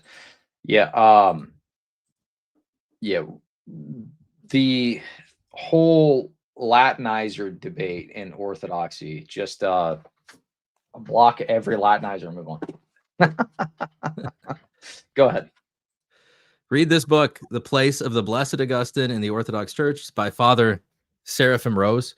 And also in the Mystagogy of that St. Photius wrote, he talks about the proper view of St. Augustine. He is a saint in the Orthodox Church. We love St. Augustine. You don't have to get everything right in your theology in order to be a saint. As if I was to sum up Seraphim Rose here in a few lines in this book, say he is a beloved saint in the Orthodox Church. He made some errors in his theology. That's okay.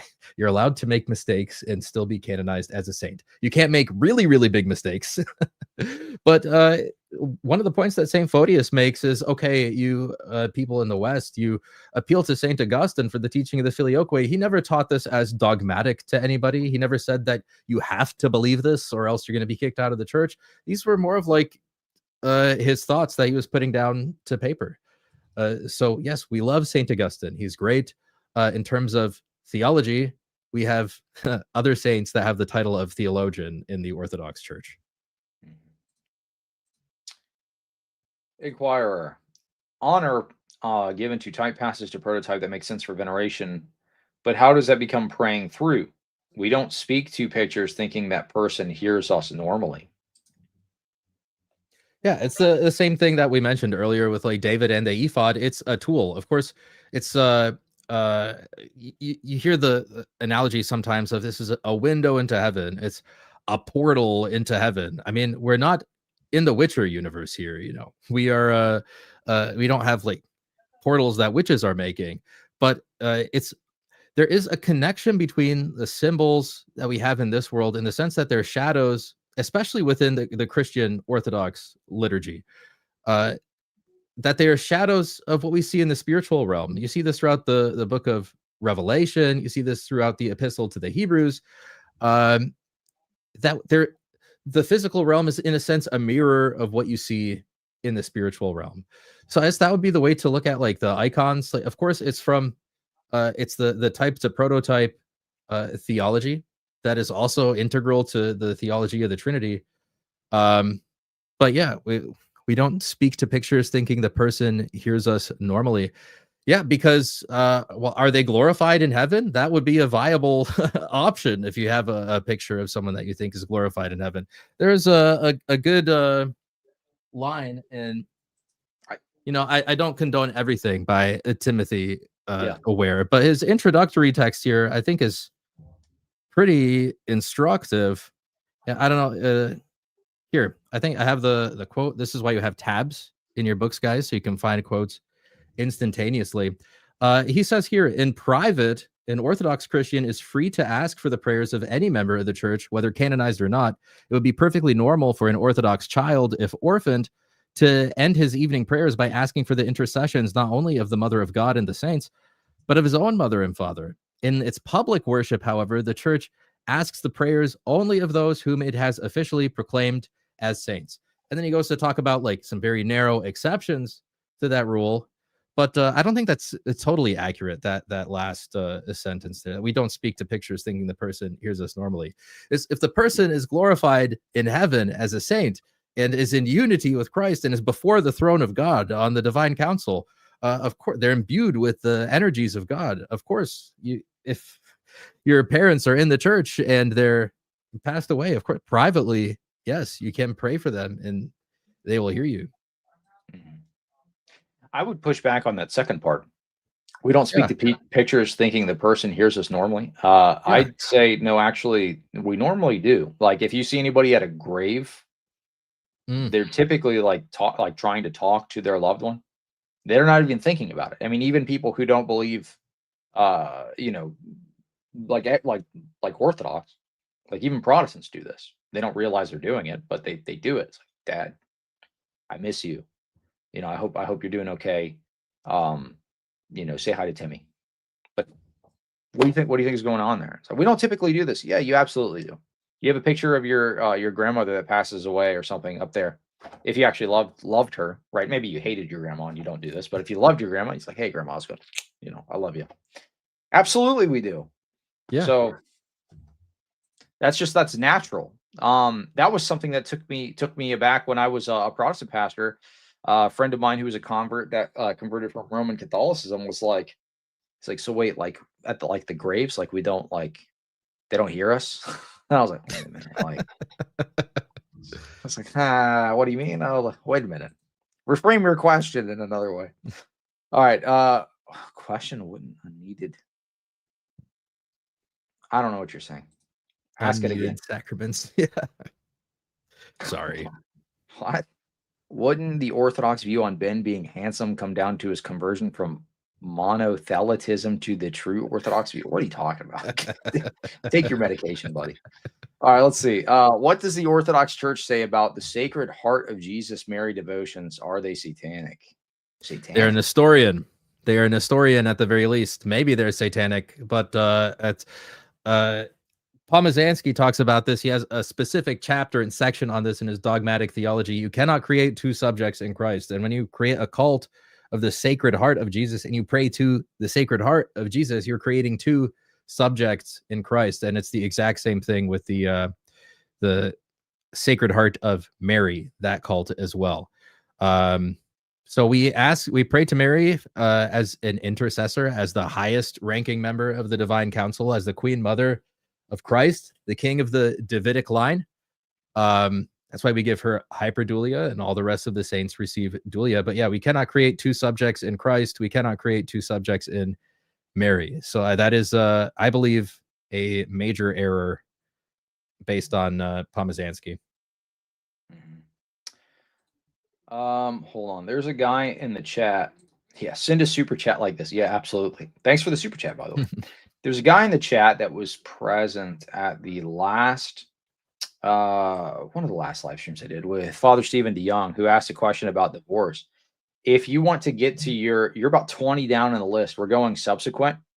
But since I already answered your question and you're being annoying, you can send in a $20 or more super chat, and then I'll address your question. Otherwise, I'm going to ignore you just because you're annoying. So, because I've already answered your question, and you're just being like a pest at this point. Anyway, inquire a question. I'm sure I'll find out later, but what is the process of choosing a patron saint? Are these things? Oh wait, are there things to look for? Or does the priest/spiritual father lead you in choosing? Do I have to use the name? There you go, Alex. You want to answer that? You use the name in the sacraments in the church. So when you, like, for example, when you get baptized, say, the servant of the Lord, if your patron saint is Moses or Seraphim, let's just use Seraphim, as I know it's a more popular one because it is really cool. The servant of the Lord, Seraphim, and he'll present you that way in baptism. When you come up to receive the Eucharist, say, the servant of the Lord, Seraphim, receives the body and blood of Christ. So it is used in any sacramental setting, in any church setting. When you go to confession, that name will be used as well. The process of choosing a patron saint, for me personally, I don't know how it is for everybody. I spoke to my spiritual father, who I am fortunate, he doubles up also as my priest. And we just went back and forth a little bit on some factors that you should consider. Do you feel a connection with the saint when you read their writings? It's got to be somebody that at the very least you like. As of course we like all the saints, but somebody in particular that maybe the way they use this language, something, it jives with you in a certain way. So there's a little bit of subjectivism and some slack there.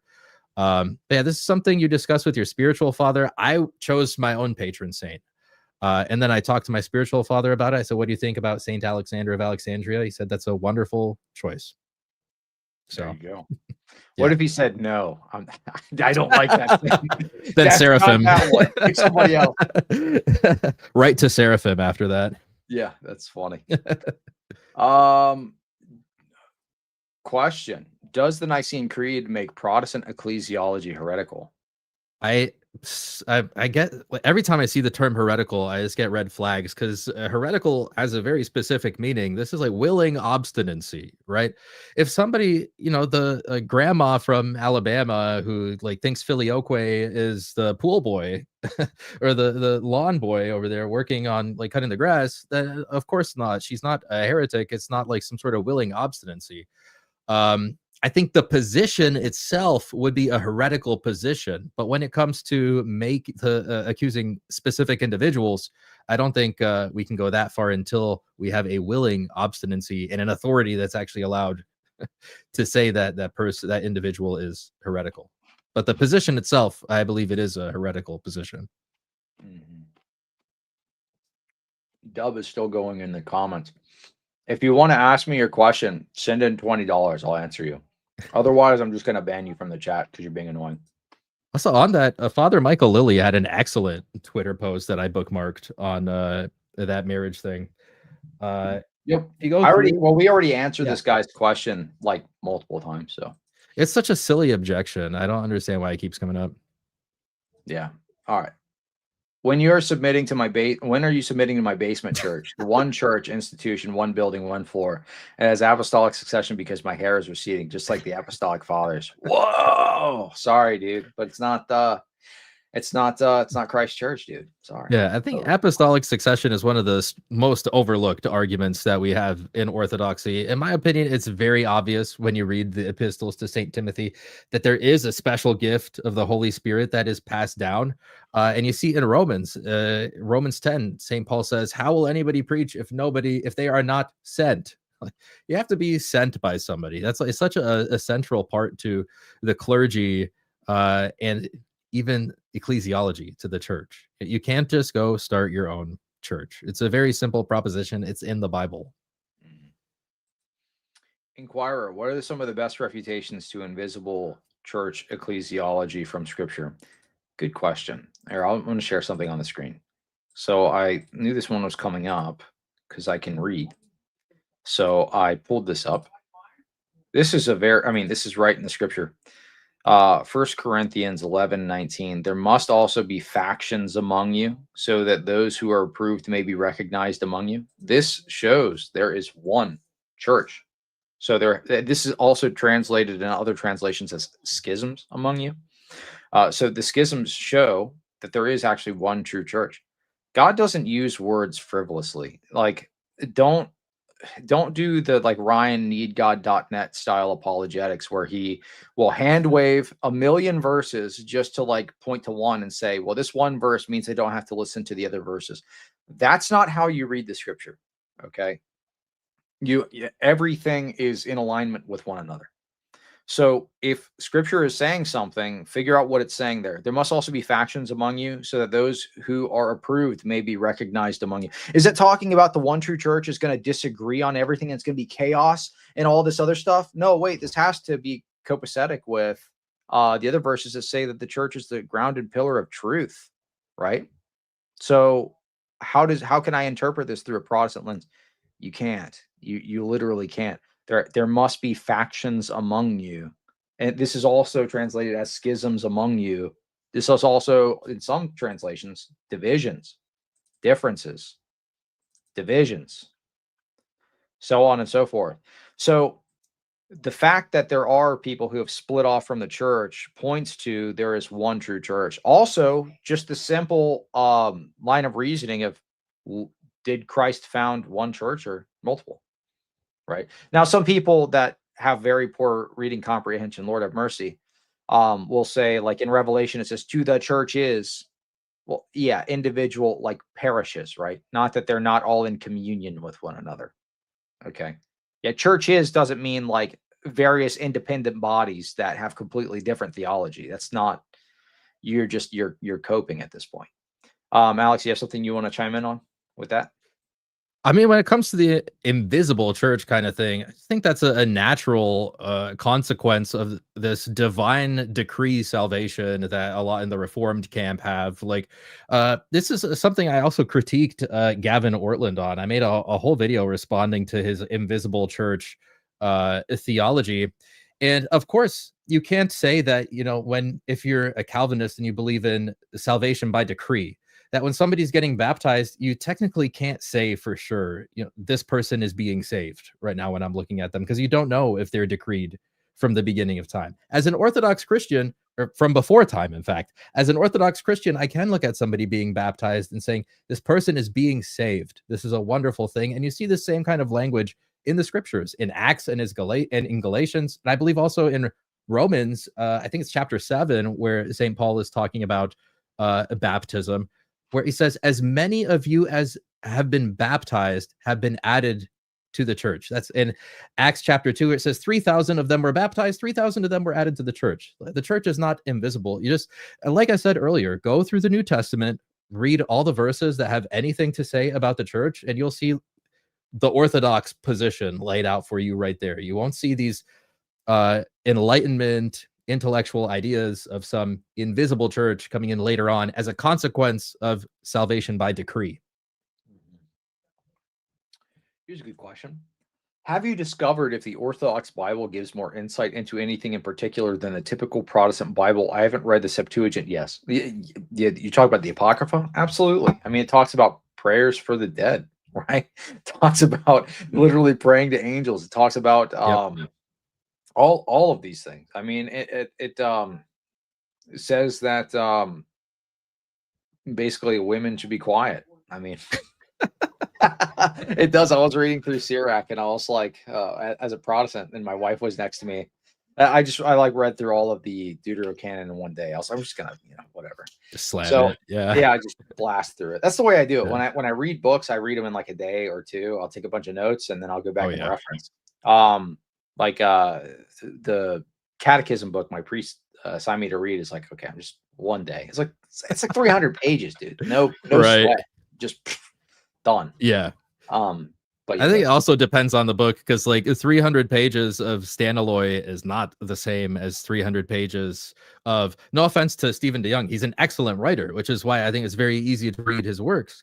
You could do like 300 pages and probably of Stephen DeYoung in like 2-3 days. Stanaloy, it's a translation from Romanian, and he's just so in his head, I guess, but he's a genius, absolute genius. That would take me a while to get through 300 pages of Stanaloy. But yeah, well, for the Septuagint, for me, I took the Orthodox Study Bible, and I have an ESV here somewhere, and my ESV Study Bible, and I just went through the book of Genesis and Joshua. I just kind of picked 2 arbitrary books, and I just compared the readings and the differences there. And you can, if you want a more precise study, take the New King James version of the Old Testament and then take the Orthodox Study Bible version of the Old Testament and compare them. I think there are some meaningful differences in the manuscript traditions. Now, does that mean that the Masoretic text is like horrible, you should never use it ever? It's like, no, we talk a lot of smack, whatever, when we talk to the Protestants. We say you and your Judaized Bible, but it's absolutely a useful tool to go to the Masoretic text from time to time, mindfully, because the Septuagint is the manuscript tradition of the church. So I'd say to use the Septuagint as your primary text, and then to use the Masoretic text translations, mindfully as a study tool. Mm-hmm. Question. I think this guy's a member. Hey, thanks for being a member. I realized I didn't publish a members video this week. I made a clip and it performed poorly, and then I moved it to members. Usually I make actual members content, so I'll make two this week, I guess. It's just been crazy because my studio is in this room, but my father-in-law is staying in this room, so I haven't been able to film as much as I want to. But I'll do 2 this week because he's going home tomorrow. He's feeling better, so that's good. Yeah. Speaking of members only content, briefly, I will be covering Shepherd of Hermas in a live stream this week that will eventually be added to that members archive. If you guys are interested in that, to tune in. Nice. Does anyone choose Old Testament saints as patrons? Yes. Gentleman I was baptized with took the prophet Moses as his patron. So yes, you can choose from the Old Testament prophets as well to be your patron. It is less common because Moses, a very nice name. It's simple. He's a pillar, obviously, in the Old Testament. It's just a tendency that you see that a lot of the younger guys are going with like the cool names, Seraphim and Serapion. Hey, so I'm cool to go till like the 2-hour 30-minute mark. What do you think? Yeah, I'm down. Let's do it. Okay. I have 30 questions starred right now. So let's maybe answer them with some brevity, and we'll see if we can get through some of these. But That's if you big ask, man. Yeah, if you talk guys for a want living. to, yeah.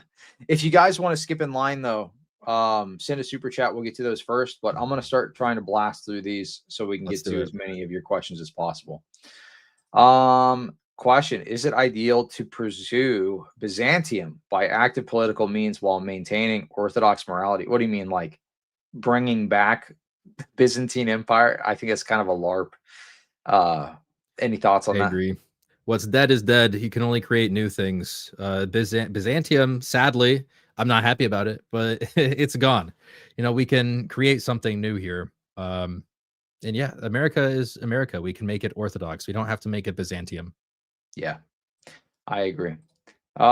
Question: is there a genuine case for clear conscience of the Orthodox in regard to the RC Prot evangelism by fire? No. Crazy question. What do you think about the Western Rite in Orthodoxy? Any thoughts? I don't think I know enough to comment. I know that generally they are accepted, but I know there is some controversy around them. So I would do the good old ask your spiritual father, ask your priest on this. Why do you need a patron saint? It's in the Bible. You see it as early as Elijah and Elisha. It says the spirit of Elijah rests on Elisha. So you see that foundation also carried in Father Stephen DeYoung's book. I cannot recommend it enough, honestly. The Religion of the Apostles. Right here, he gives an excellent breakdown about how the baptism for the dead that Paul mentions in 1 Corinthians 15, this is not a reference to Mormonism. They are not baptizing people for those who have passed away by proxy without their consent, baptizing someone without their consent after they passed away. No, this is a reference to being baptized in the name of the dead, which at that time, when Paul is writing 1 Corinthians, there would not have been, as many martyrs as later. Of course, you have Saint Stephen very early on, and you have the martyrs, piling up, and new Christians taking on the names of these martyrs. And that's what St. Paul means when he talks about baptism for the dead in 1 Corinthians 15. Again, we're emphasizing brevity here, but if you want to learn more about this, buy Father Stephen DeYoung's book, Religion of the Apostles. It's the best breakdown I've seen ever on the Greek and the grammar on that passage in 1 Corinthians 15. How is reliability of the Bible understood? I like this answer. It's reliable. Shout out to Pajoga. Pajoga is a personal friend of mine. So yes, it is reliable.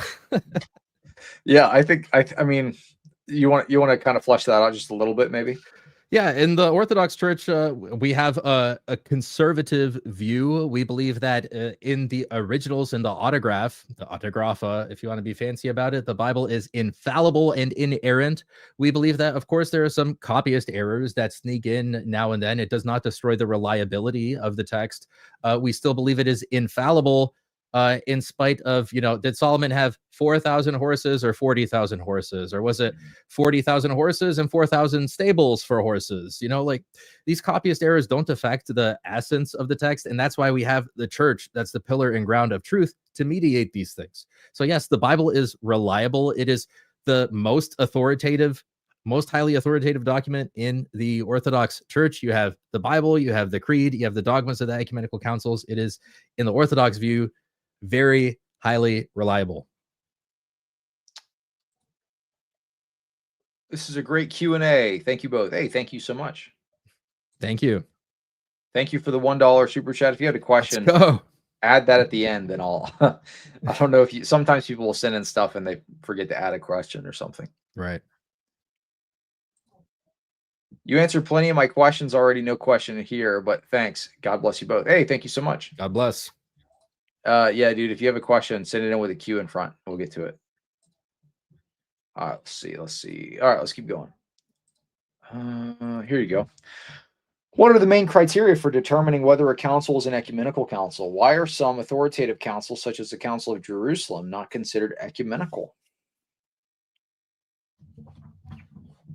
So the Council of Jerusalem is a pan-Orthodox council. It has not reached that ecumenical status because if you look at the documents that are considered infallible, like the Nicene Creed and the Nicene-Constantinopolitan Creed, that is not subject to change, okay? The Nicene-Constantinopolitan Creed, it stays there as it is. Nobody touches it. You have to accept it as it's written. The Confession of Dositheus at the Council of Jerusalem was not treated in the same way that the Nicene-Constantinopolitan Creed was. The Moscow Patriarchate only accepted the Confession of Dositheus with changes to it. And that's just not how the church treats an infallible document. So the Council of Jerusalem is a good council. It declares Calvinism to be a heresy, which it is. It is an error. And the Confession of Dositheus is a good document. The intentions are to describe Orthodox theology with like Western scholastic terms. So it is a highly authoritative document. It is probably as authoritative as a document can be, just short of being infallible. But you have to look at, a lot of people look at rhetoric when they look at church history. People say all kinds of things. You have to look at what they actually do. How did they treat this document, right? So yes, the Council of Jerusalem, very highly authoritative council, pan-Orthodox acceptance, but it doesn't quite reach that ecumenical status. And in his introductory text, Orthodox Church, Timothy Ware agrees with me. M. Schwippy, I don't know if you're an atheist or what. I understand they're being brief, but it seems like it's reliable just because the church says it is. No, you can. So we're not. Christianity is not a religion where you just kind of turn your brain off and say, "Oh, it says yes, yes." No, we're also a logical religion. So you can fact check the historical claims. You can fact check any of the. There's no. So one of the biggest things is there are no contradictions within Scripture. Now you can maybe point to a copyist error from some guy in the Middle Ages that was making a manuscript, and they copy them all down by hand, and maybe he makes a, it's like King Ahaziah was 44 or 24, Yeah, whatever.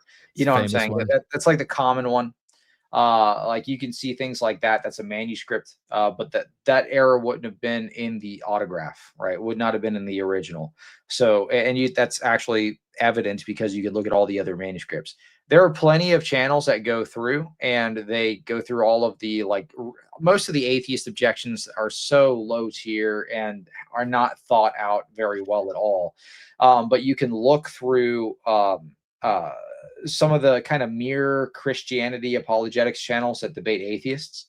Jim Bob does this quite often, actually, and he's Orthodox. He's not even mere Christianity; he's Orthodox. He's excellent. Yeah. But I was thinking, when I say mere Christianity, I was thinking like I was going to recommend Inspiring Philosophy, but he's got some weird views as far as like evolution and so forth. Who would be a good like mere Christianity atheist debater? Who do you think? Because there's a lot of those channels out there. But anyway, the point that I was trying to make is that people have been trying to bring forth the quote unquote contradictions in the Bible for like 2,000 years, and they haven't been able to find Protestia. I think Protestia, he is a Protestant. So as an Orthodox Christian, I'd say to take Protestia, I think that's his YouTube username, to take him with a grain of salt, because I think he is like pretty vehemently against intercession of the saints and whatnot. But I think a lot of the work that he does refuting Bart Ehrman's claims, and the work that he does talking about, in particular, undesigned coincidences in Scripture, I think that's very high tier analysis of the Scriptures. I think it's very good work in that respect. When it comes to his theology, I wouldn't recommend it so much because we disagree, obviously, but his work on the Scriptures is very good. I'm an inquirer coming from atheism. Yep. See, I could smell it. I've been attending a parish since August. Hey, praise God, but inquiring for years. Thank you for answering. It's a struggle for me to remove my former foundational beliefs. Yeah, I mean, dude, this is what I would say. If you have a doubt, find somebody who can answer that doubt. Don't just let it sit there. Testify. Sorry, I wanted to correct. It wasn't Protestia. It's Testify. I just saw in the comments. Sorry to interrupt you, Ben, but I wanted to correct that. It's Testify who has that YouTube channel. That's right. Yes. Sorry. Yes. He was supposed to. He was supposed to. I was supposed to be on his show at one point. He was actually going to come on the show a while ago, but he was the one I told you. I think I told you about that. I was like, I had put the time wrong in my calendar and I completely missed. And he was like, "Bro, where are you at?" I'm like, "Oh man." Oh, like, my bad, dude. I'm so sorry. I was like emailing him back. I'm like, those are so unfortunate, because it's like I don't think I can express like exactly how sorry I am. Like, yeah, it's so unfortunate. Yeah, it was bad. Yeah, Testify is that channel. He does excellent work into the responses to Bart Ehrman and those textual higher text critics. Yeah, I like his channel too. Yeah. Question: is it okay to read the King James version Bible? I mean, we read New King James. It's Orthodox. I would say no. Why are you reading the King James Bible? We have updated, way more updated translations. I mean, of course, it's fine. Read the King James Bible. Let's get an Orthodox study Bible. It's like what, $60, $50, and you'll get a lot of use out of it. They have like this nice hardcover version. If you want to, spend a little bit more money, they have the leather bound version that's a little bit more luxurious. It is okay to read the KJV Bible. I'm just thinking, like, why would you? Like, we have better options. Agent Chuddy, stop LARPing. Stop LARPing. KJV only. Yeah, don't LARP. No LARPing in the chat. All right, question. Do you plan to make a video on Oriental Orthodoxy? No, I'm just kidding. I might. So I talked to David Erhan, and I might go do a video on his show. Maybe we'll talk about that subject. Maybe. I mean, there are guys that do it way better than I could, to be honest. Like Craig Truglia is very good on this subject. David Erhan, those are like the best dudes to watch for the OO stuff.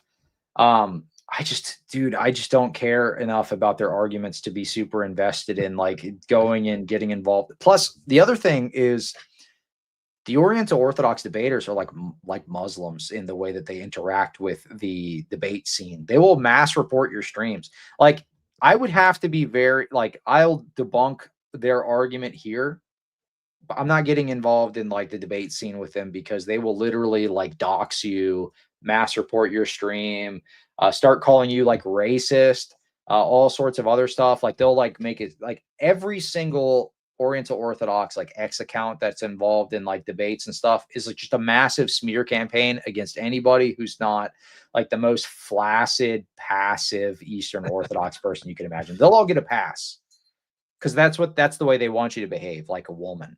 So if you behave like a man, then they're going to attack you, dox you, say you're a racist, try to get you fired from your job, report your streams, all sorts of stuff. It's nuts, dude. Like it's debating Muslims. When I debated Muslims on Discord, I got death threats all the time. When I did it on YouTube, I made 3 videos on Islam. I got death threats off those 3 videos at the very beginning of me making YouTube. And that's when I was small. So, I mean, like, you're probably going to get the same thing doing the OO debates. And people will say, oh, they're Oriental Orthodox are so nice because I saw a video of like some very sweet, like Ethiopian priest that was talking about taking care of grandmas. That's not who you're interacting with online when you're debating these people. You're debating the 16-year-old schizo convert that's brain fried from TikTok reels. So anyway, why do they clip a little hair at baptism? It's a good question. I don't know exactly the answer to that question. I would speculate that there's some connection to maybe like a tonsure where like you're entering in order, like when a monastic tonsure, they also take a clip of your hair. I think it's just a symbol. Like, yeah, I'm reminded of when Moses created the new covenant and the blood was the blood of the sacrificial animal. It was on the altar, and then it was also sprinkled on the people as well. And it was a way to say that like God and the Israelites were a part of one family. Like they shared the same blood. You have the blood on the altar and the blood on the people. I would venture to say that it's a similar thing where you're joining into one family, but I don't know the exact answer to that question. Sorry. Yeah, it's I'm gonna ask my spiritual father now. I'll text him. I'll see if he responds by the end of the stream. Tonsure, it's a tonsuring, serves as reminder of the total sacrifice and commitment one gives to God. That's according to Google. So it's sounds right. Symbolic. Ask your priest. How about that? Good question, though. What are the systemic consequences for believing in a literal versus allegorical view of Adam and Eve? I am an EO convert. I have difficulty explaining the necessity to believe in the literal Adam and Eve account. Well, believing in a allegorical view of Adam and Eve is like condemned. So, but yeah, that's like Origenism, basically. I mean, yeah. It is. I mean, go ahead. Yeah, it is. Of course, there's Father Seraphim Rose's book on this issue, which is kind of hard to come by. I am fortunate enough I copped hardcover the last time some publishing house released it. But there's also St. Basil's Hexameron, and you see that throughout the analysis of the fathers on the scriptures, that if you don't have the physical, literal sense of the scriptures, then your allegory is based on nothing. So there has to be, at least in some sense, that the scriptures are literally true. So, and of course, as Cleve said, you have to believe it's literally true, and it is. It's reliable, as we covered. This guy asked earlier, how do I get a spiritual father? I don't know. It got like flagged or deleted or something. I started. It just wasn't there anymore. Mm-hmm. I was fortunate enough that when I stumbled into this Romanian parish, because I knew the language, so I wanted to take advantage of that a bit. God's providence there, 100%, because the priest there is a monastic priest. He's a protosynchelos is his title. It's like one tier above a hiero monk. But yeah, he became a monk at 18. He is purely Orthodox. Very intelligent guy, but basically the opposite of me, where I grew up Protestant and I have this like very intellectual bent, to where my spiritual father has a very like the classical Orthodox, like he's a living he is living Orthodoxy, you know. Became a monk very early, and it became a chanter in the church very young. I do have an interview with him that I'm editing right now. It's a lot of footage to go through, so it's going to be a minute before it drops. But I would say if your priest, uh, you should ask them, like, will you be I'm looking for a spiritual father. Will you be my spiritual father? This is not like you're friends and then he's your spiritual father. I think you should ask them, like, will you be my spiritual father? And to be very clear about it, because, we're all men here, right? It's best to be direct in that. And if that doesn't work out, I'm sure he'll give you suggestions. Your priest, I think, is the first resource for these things.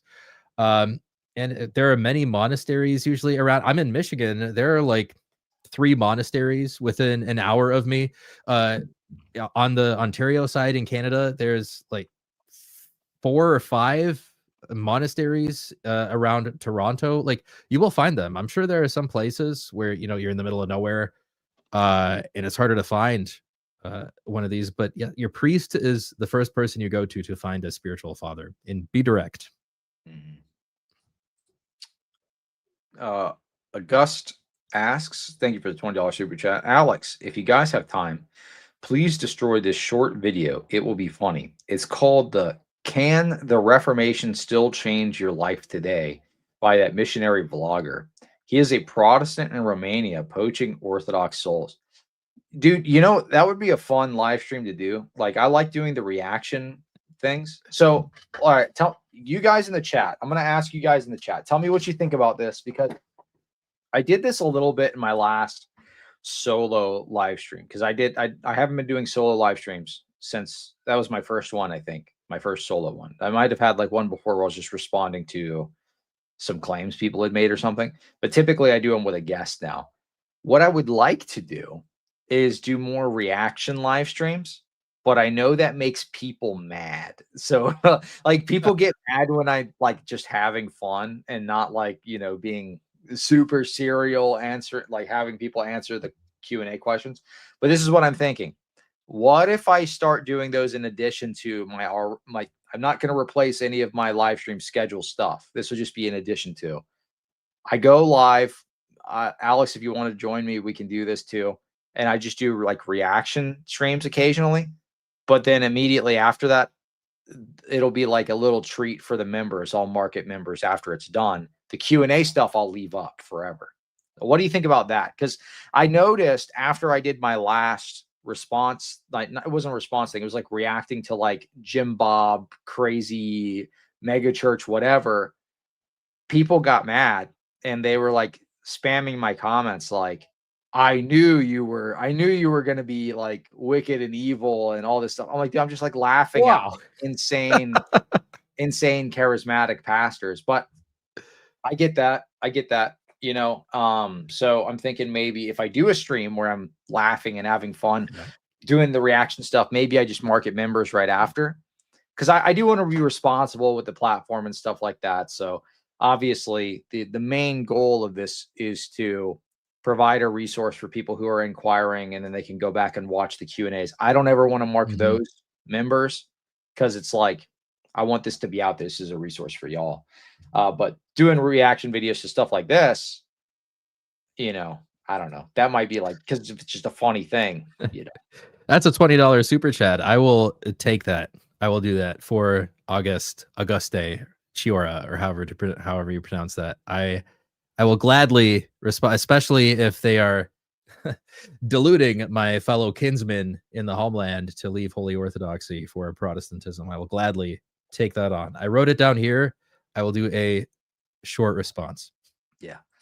Wicked and evil for saying what you believe. Yeah, people want me. So I've noticed this, and I think this is I think this is a holdover from people converting from Protestantism.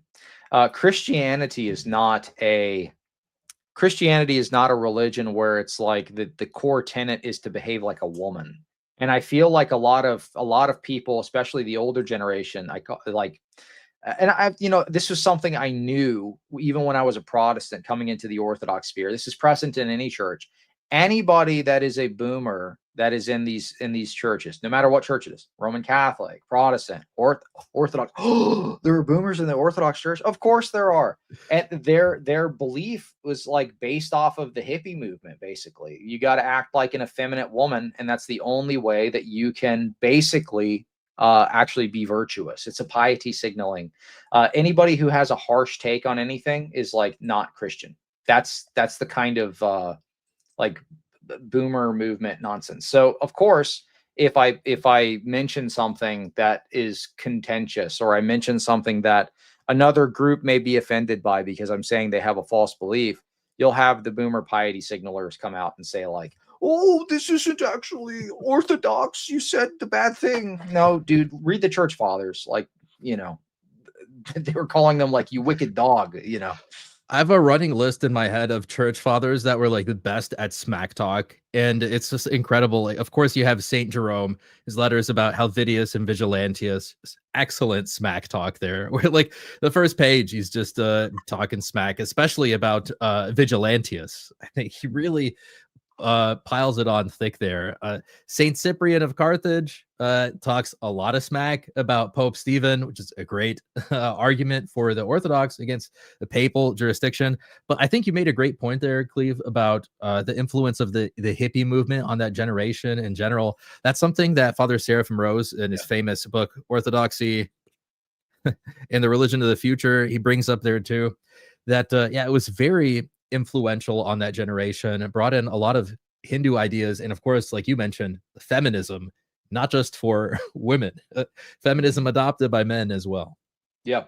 But I do want to qualify this though. And that's a great book, by the way. But I do want to qualify this though. That is not saying for the young men that this is like an open like license for you to act like a jerk to people. Right. Now, obviously, we should be able to say what we need to say, laugh, have fun, maybe even poke a little fun, like we're men, right? Poke a little fun at the opposition, especially if they're doing something that's absolutely ridiculous and insane. We should be able to point out that this is absolutely ridiculous and insane. I should not have to sit here and have a completely measured response. Well, actually, that these people crawling around on the floor eating dog food, this is actually not theologically correct. Like I should be, dude, what are you doing? You're acting like a dog. You know what I mean? Like, you know what I mean? Yeah.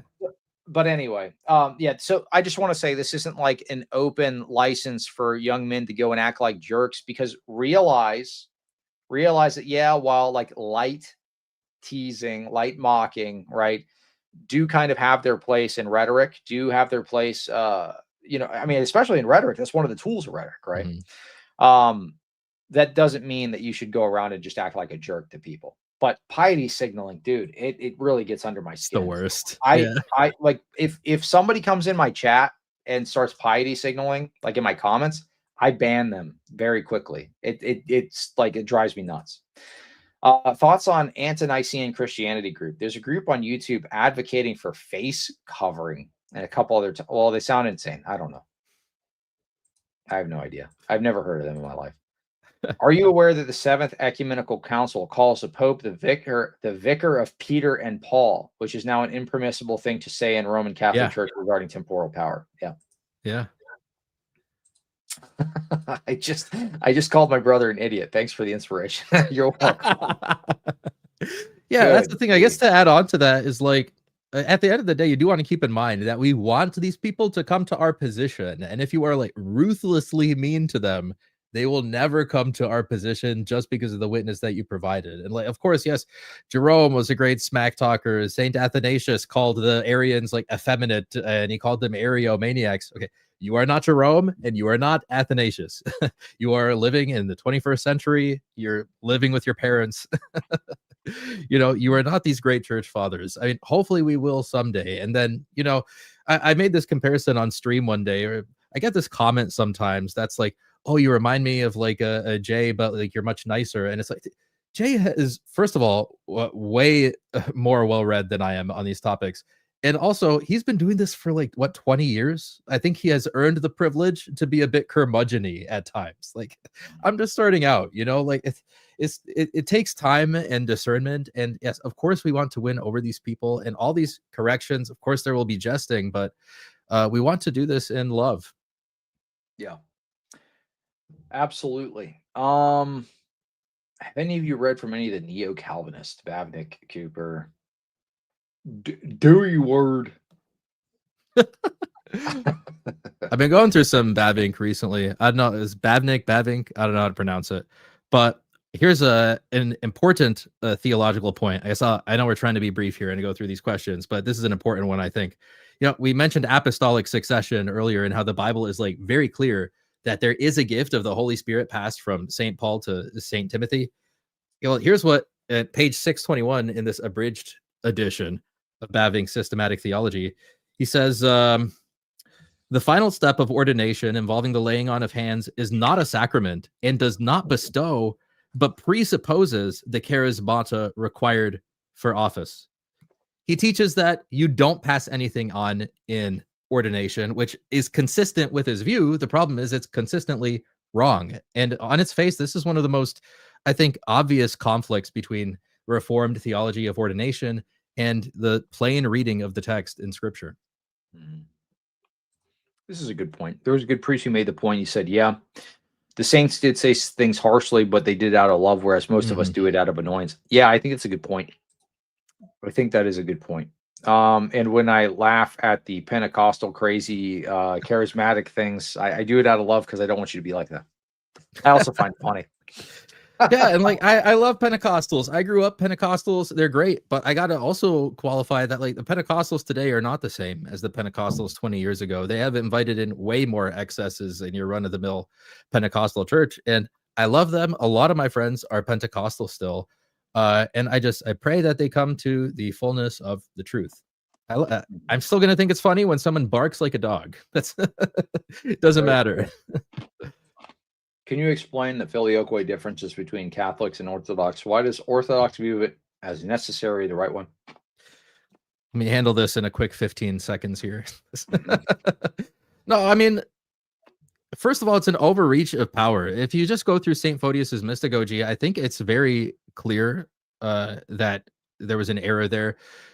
His very first argument is you violated 6 out of 7 ecumenical councils. What reason do you have for doing that? Because like Cleve mentioned earlier, each ecumenical council affirms the holdings of the prior ecumenical council. So when the creed was set in the second ecumenical council, it was affirmed in the third, the fourth, the fifth, the sixth, the seventh.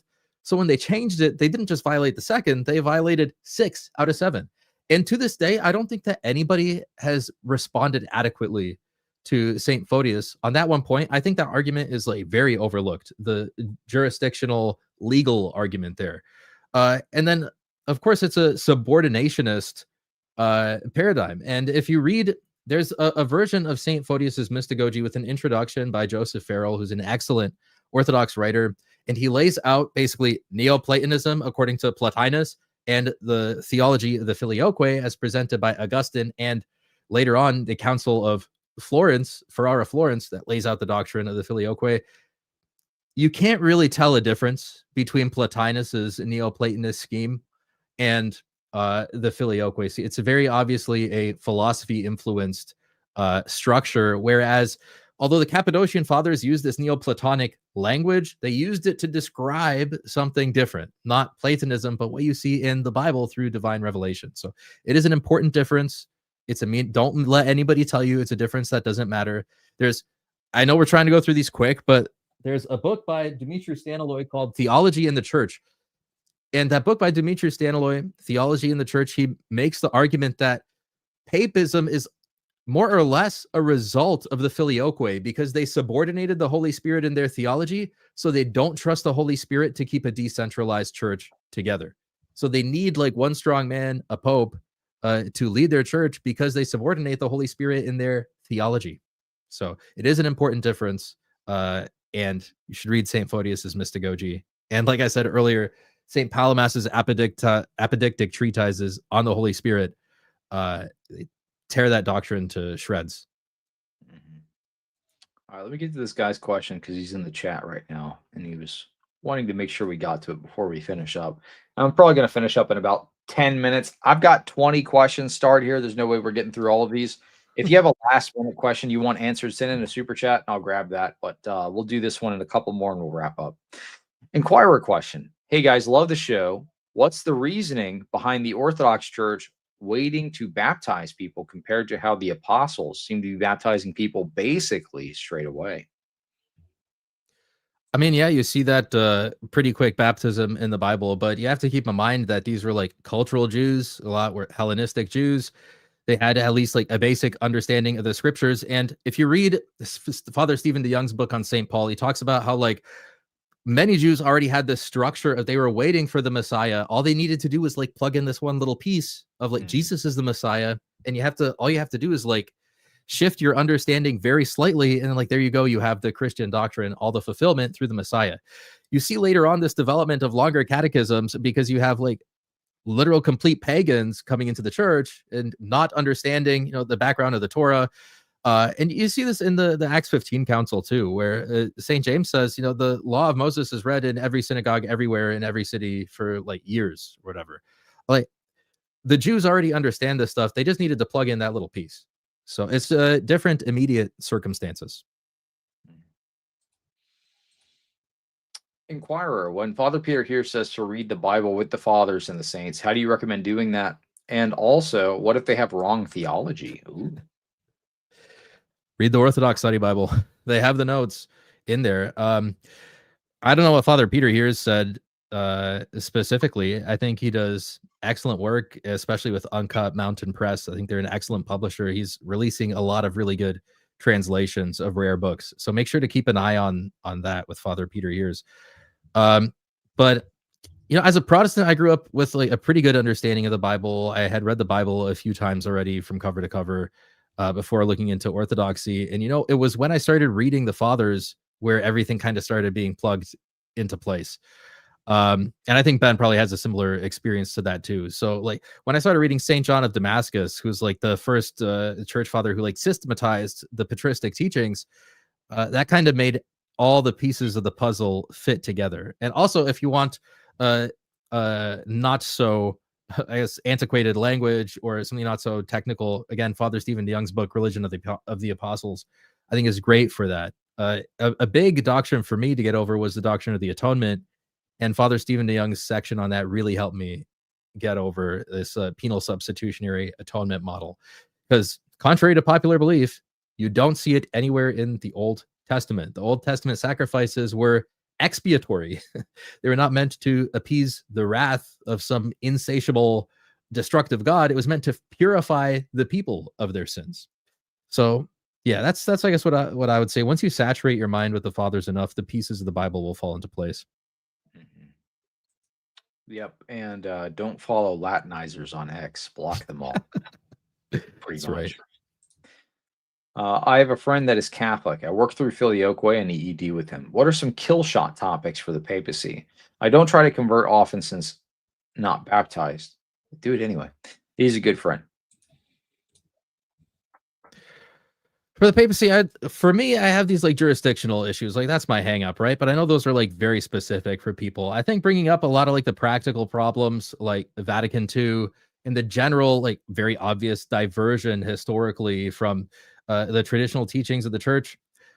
It's very hard, I think, with traditional Catholics to get them to reconsider their views. Because if you think about it, they were raised their whole life thinking that, you have to be in communion with St. Peter. If you don't have St. Peter, you don't have anything, even though I know Ben earlier referenced 1 Corinthians. If you look at chapter 1, it literally condemns thinking that way, right? You guys say, I am of Paul, I am of Apollos, I am of Cephas or Cephas, if you're going to use the Greek translation. So I think just going to the scriptures and praying for them obviously would be the most important thing. A kill shot for the papacy. I think there are intellectual kill shots. If you watch my videos, Ben videos, Jay's videos of these contradicting dogmas, the problem is that a lot of Roman Catholics are emotionally invested in the papacy. And I think that's the part that we have to address with care and love, because it's very easy, in my opinion. It's not hard to show inconsistencies and historical deviations from the papacy. It's approaching these people with love and understanding. Wow. There's a guy in the chat here that has been in my comments for quite some time. Yeah. Armageddon News, and his whole shtick, I assumed wrongly that he was ranting about amillennialism not being an option again, but I guess he has a new objection, and he says he's choosing between Roman Catholicism and Orthodoxy. What's your objection now, my friend? Because I will take some time and answer your objection if you have something new, because that's progress, and I would like to congratulate you on making progress. So I'm not being mean if I say I'm just tired and the light is making my eyes hurt. So, but if you have a new objection, well, I have none. Well, what were you saying earlier in the chat? You were saying the true church isn't clear or something. What's the objection? I mean, if he has none, then become Orthodox. What's stopping you? Yeah, just become Orthodox if you have become no Orthodox, objection. man. My thing to you is, you said you're choosing between Roman Catholicism and Eastern Orthodoxy. Why would you choose Roman Catholicism? I mean, it doesn't make any sense to me whatsoever, unless it's like a convenience thing. I often find that people that go Roman Catholic, if they're like deciding between Holy Orthodoxy and Roman Catholicism, they're like, oh, well, I've got Roman Catholic churches closer to me or something. Sure. Well, if you feel like you're going to be, I mean, dude, obviously I would never advise that. Just be aware, if you're going to the Roman Catholic Church, you're basically signing up to be in like a bingo parlor, Novus Ordo nightmare world. All of the local Novus Ordo Roman Catholic churches around me are like retirement homes, basically. They're all dying. You can find young people flocking to the TLMs and the Uniate churches, basically. But all of the like main Roman Catholic churches that have like they're all aging communities. They're playing. There was one near me that literally plays bingo music, bingo style music for their hymns. They will play the background music that's like doo, doo, doo, doo, doo, doo, doo, and they're singing, and they're like Jesus, we love you. Yes, we love you. Jesus, like it's retirement home church. So, not to say that that's like the only thing, but dude, I mean, look at the fruit of Roman Catholic teaching, right? Radical ecumenism drips down to every facet of the church. Look at what happened in the Vatican just recently. There was the Pride Parade that went right into the heart of the Vatican. They genuinely are not concerned about mixing abominations to God with the holiest places in their tradition. This is why you see all of these videos appearing now where you have, well, first off, Leo's talking about open borders and like all of this other stuff. And then, look at what that's doing at the Vatican right now. You've got Muslims coming in, peeing on the altar, right? I mean, if you have no issue with letting in things and celebrating things that God literally calls an abomination in the most holy places, quote unquote, holy places in your tradition, then of course you're going to be a little soft, and maybe you're not going to profile the obviously insane guy walking into your church. And then basically it allows you, it allows this situation to unfold where these insane people are peeing and pooping all over your altars and going absolutely bananas. That wasn't happening until very recently, by the way. So that is a direct result of the ramp up of radical ecumenism. Have no mistake, Leo is the most ecumenist, the most modernist pope the Roman Catholic Church has ever had. Period, point blank. You thought Francis was bad? Leo is a whole new can of worms, dude.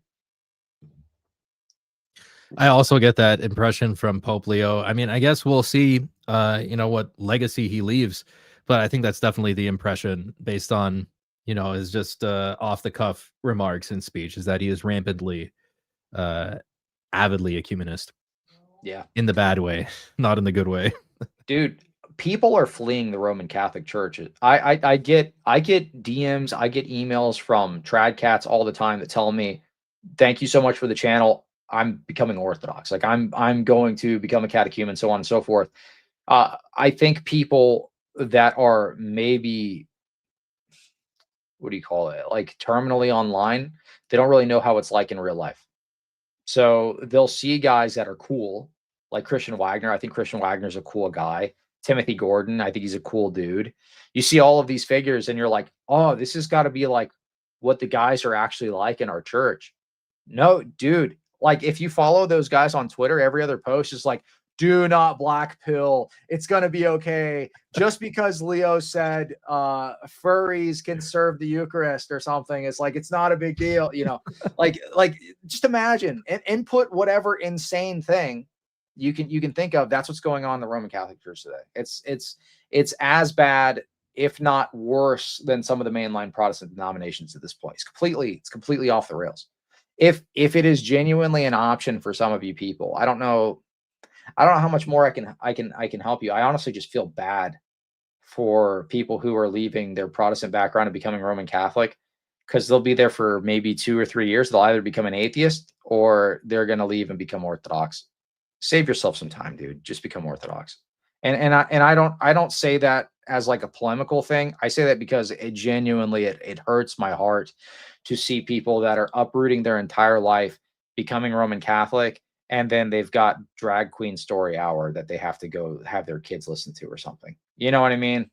Like that stuff's happening, dude. You haven't seen the videos of all of the like LGBT masses and stuff like that. Like you haven't seen them talking about earnestly investigating women deacons, like ordained women deacons, as a Cleve. There was one in Africa.